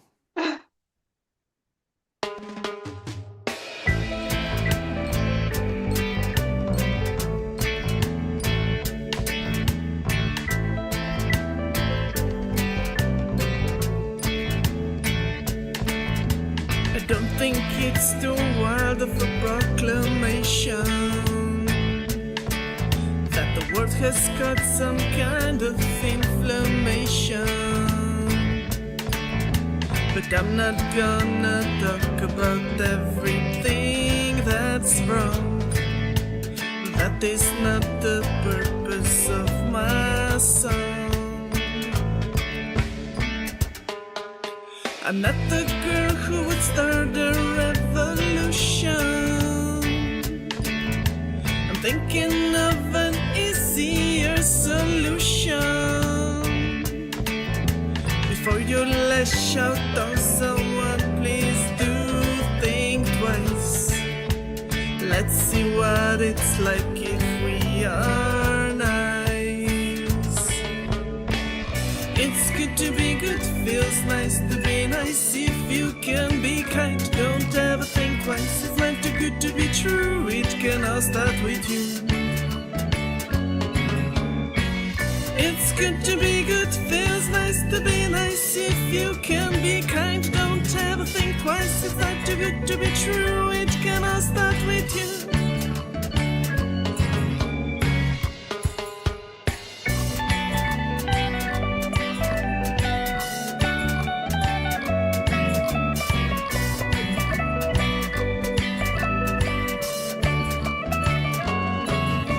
A little smile can feed a soul starvation.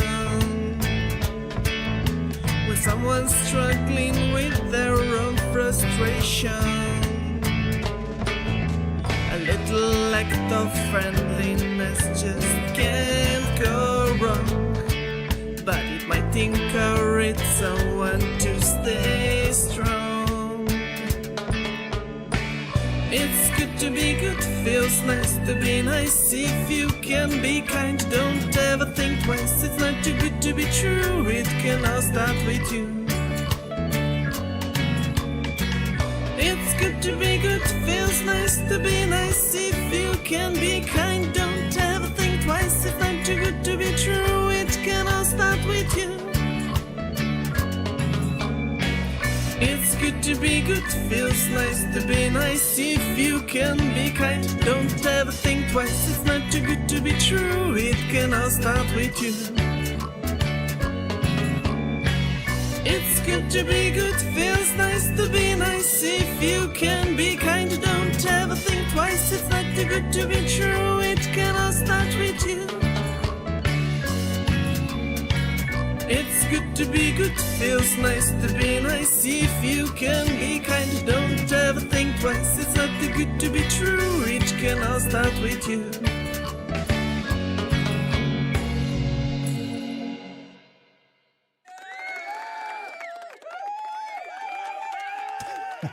You pull this off nicely. I thought very hard about how we're going to get into that song. And I knew that you would say that. I knew you would say to be kind, right? It's so interesting how this interview came about, folks. It's not really an interview. This is just a catch-up. So, was it 2 weeks ago? 2 weeks ago. I just rang you out of the blue. Oh, yeah. It was like, I think you had dropped a song. You had just dropped Full. And I was like, I need to call Neja. I need to call her. I've been a shit friend and I haven't been in contact lately. I've been watching from the sidelines and I've been worried. But at the same time, like I said earlier, I've been watching your music go from this darkness and get brighter and brighter and brighter and brighter. And it's like, hey, yeah, it's very pleasing to see, to have the ability to watch somebody from the outside and go, I think, yeah, I'm going to give her a call. And hopefully it's right that she is feeling better, that she is doing okay. And I'm so happy I gave you a call because... I am too. I was so glad to hear from you. Yeah. Yeah, we both had we both felt, I know, I can't speak for myself. I felt so energized. And even from this too. This is a chance for me to showcase all your music and just talk shit and just hopefully feel good. And others, I hope you all feel good too watching this and you walk away from this feeling a bit more inspired, because there's a lot of shit going on at the moment on YouTube. A lot of people are feeling it. A lot of our friends are feeling it on this platform. Things are tough and feels like at the moment that nobody gives a shit. But I just want you to know that, yeah, people do. People are watching and paying attention. Do you have a roadmap ahead of things you want to achieve in the next 6 months? I won't go too far. Do you think that far ahead? You read my bio, so no. I know that I have a stand-up tomorrow, and next week I don't know what I'm going to do, so that's a no.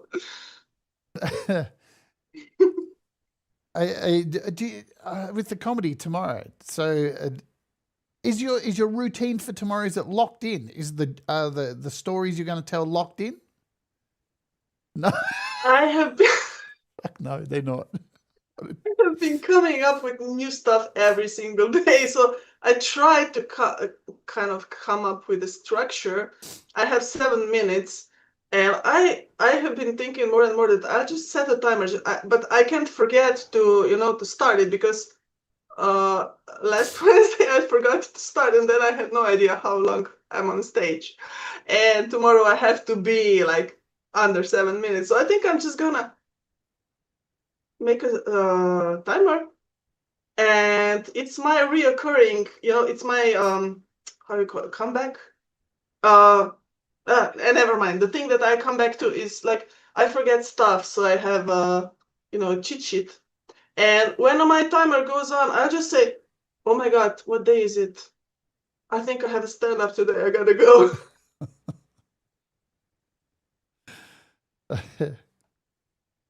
I think there's been a lot of valuable lessons in today's show. Look, I'm telling you, when I saw that kindness, the kind song, yeah, it was like a, I don't know, even watching it then, like I'm all sniffly from it, it's the one thing that, it's almost become like a crime to be nice currently. People are horrible. People say, how can you be so nice to somebody? How can you be kind? and I was angry about it for the longest time. I'd be like, what is wrong with people? And now I just laugh at it so much. I'm like, do people really hear what they're saying? Like, no, I'm going to be mean to you because you don't deserve to have this thing. And it's like, wow. How do we get to this point? How do we get out of this? I think it's just the social media bubbles that it creates. Because personally, I'm in a Facebook group that is called, I don't literally remember the name, but it's a group of people who are fucking nice to each other for no fucking reason. And we're just being nice. And I don't perceive that, but that is, the split that internet and the algorithms create. Yeah. The bubble that you create for yourself, then you get that kind of stuff. And I just managed, no, I didn't manage. I was lucky enough to create a bubble of niceness. And I don't get that. It sounds so simple, doesn't it? It really does. Yeah. It is simple. It's not. It's you don't need you don't need to be a rocket scientist to understand it. You don't need to know everything to understand it. It's just so simple. Because this stupid bubble of anger and negativity, it's gonna explode. Like Dan says here, hi Dan. This thing's going to explode at some point. There can only be so much nastiness and so much shit where people it's going to become a thing. And, what are people going to do? They've got no option just to be nice. They have no option soon. I think anyway. All right, we're going to play our last song, but I'm going to ask you the final question of our Creator Rewind. And thank you everybody for hanging out today and spending some time with us. And there's plenty of great entertainment coming across all the channels, all your favorite channels. Can I just say, things are tough at the moment here on YouTube. Some of our creators are feeling it, right?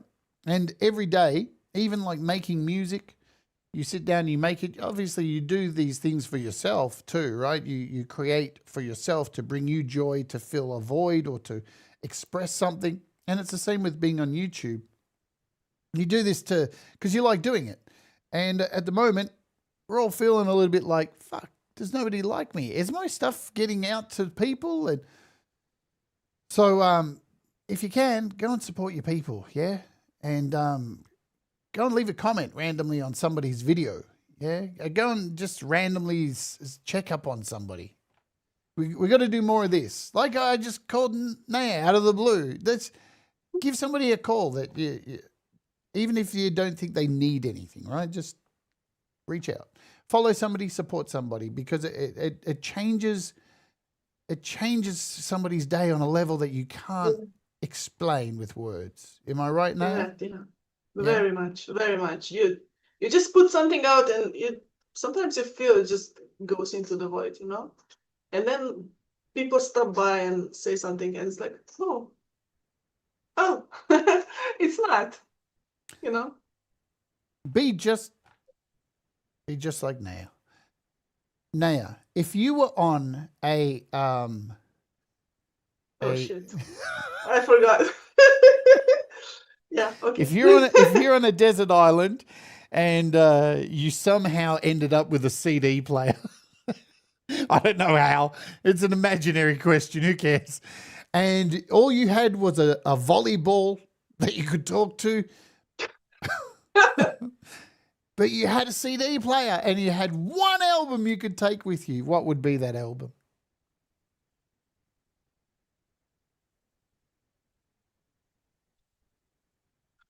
So I cannot pick the guitar, right? What? You can pick here. If you just had one thing you could have with you on that island, it doesn't have to be music, anything. It's my guitar. That speaks more volumes than an album, right? Because with the guitar you can create. Yeah. With an album, I can deal with everything that life throws at me. Just give me a guitar. And you would have a captive audience with Wilson. Yeah. Right? And maybe even some crawfish or something, Before you eat it? Possibly. It would die happy, maybe, if I don't suck. You know what? I saw a video a few weeks ago on somebody. This is a weird rabbit hole I went down on people. There's a group of people who catch their food and then sing and perform to it before they eat it. And they say it tastes better. Yeah. Because they had fun, if nothing else. Yeah, it's to me. Then I think about what about cannibals?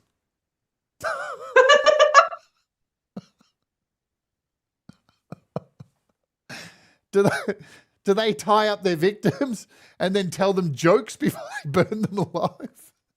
See, that's my broken brain. That's where I go with it. What about cannibals? See, we don't think enough about cannibals on this planet. We got to care about the cannibals. Right. All right, so I've been hanging to play this song. So this is your latest song that you've dropped. I saw this drop, and this was the song that made me reach out and call you because, yeah, it kind of did the same thing. And listen, folks, these songs that I'm playing you have had like 75 views. Are you fucking mental? What's going on here? Get over and subscribe to Neja. Yeah, she's got a Bandcamp as well. Everything's in the description. Go and buy one of her tracks.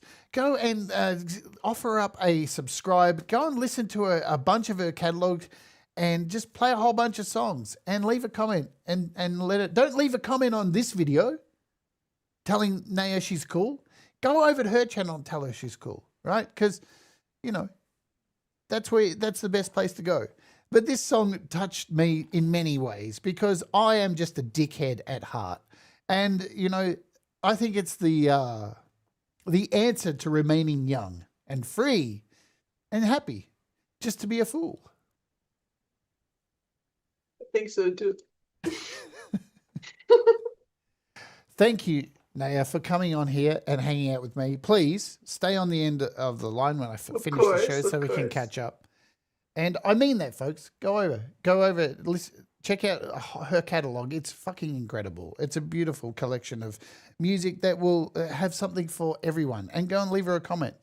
And if you don't want to do that, go leave a comment on somebody else's video and tell somebody else that you think they're really cool because, you know, it changes people's days. And I'm so thankful that you've come on here with me today. I'm just stoked. I've had a blast. I've been so excited for this all week, right?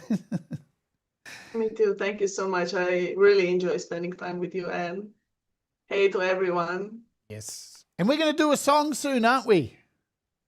Yes, I'm counting on it. I'm not gonna just let you. No. Right. We are going to do a song soon. We're going to start putting together something. Yeah. So the wheels are in motion for a Neja and Jade song. And I'm sure it's going to be fucking so strange. Yeah. Yeah. Russ says, it seems like the community of everyone forgot thy neighbor. Yeah. Go and say hello to your neighbor, folks, because, yeah. And be a fool. All right. All the stuff in the description. I should tell you what's coming up here on the channel. Tomorrow, I've got some things happening. I can't even remember what I'm doing tomorrow on the channel. What am I doing? I'm looking at some app. I'm looking at a Hindbark app, so it's really weird. So you might want to come and check that out. It's a very strange app. It's called Booga. Here we go. It's called Booga. It's very strange. It's very, very bizarre. And I love bizarre apps. It's made by Hindbark, an audio thing. And it's really cool. And I was speaking of shows that are coming up. Straight after that, it's a double stream tomorrow. I got to do this. I hate doing it, but Black Friday sales are happening. And I'm going to go through and cover every app that's on sale. And that's going to be really hard because there's a lot of stuff on sale for iOS at the moment.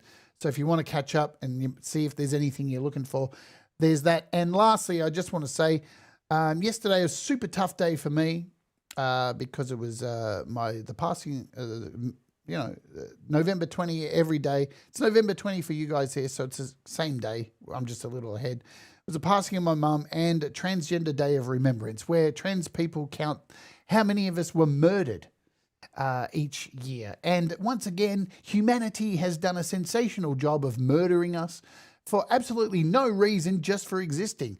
And because I don't get a chance to sing on the day, on Saturday, I'm going to do a remembrance show for those who lost their lives and my mum. So if you want to come along, it's going to be a hard-hitting live performance. There you go. That's all the stuff I need to cover. There's heaps of stuff happening tomorrow across all the channels. Gary Hubbs and Leela and just all these amazing performers who put on performances for you each and every week. So hopefully you can get there and support them. Love you, Neja. Love you too, Jade. This song, guys, is my favorite. I can't wait to play this. This is called Fool. And just remember, do the things that make you happy. And try to be a fool. See you, everybody.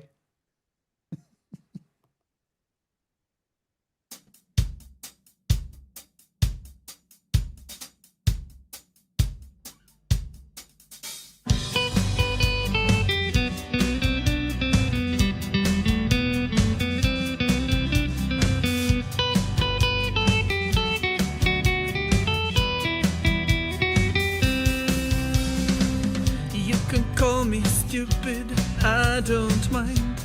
I'll grab all the joy that I can find. When things are bad, I don't need to know. If I can't change it, I'm letting it go.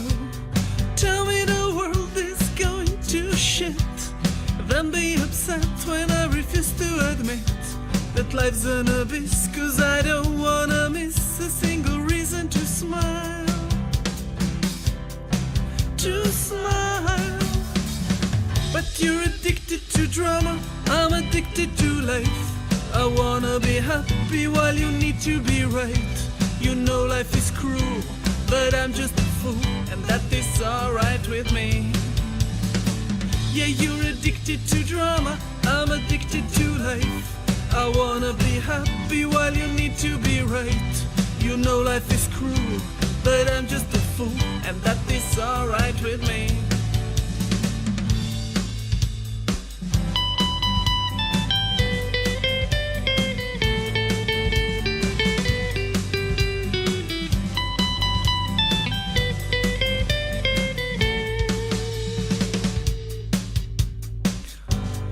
Happily digging my head in the sand. It's not me, it's you who doesn't understand that the focus on pain will drive you insane, but it won't change a single thing. So you better smile. But you're addicted to drama, I'm addicted to life. I wanna be happy while you need to be right. You know life is cruel, but I'm just a fool, and that is alright with me. I don't need to be sorry, I don't need to be right. I don't wanna know better, and I have no will to fight. But you're addicted to drama, I'm addicted to life. I wanna be happy while you need to be right.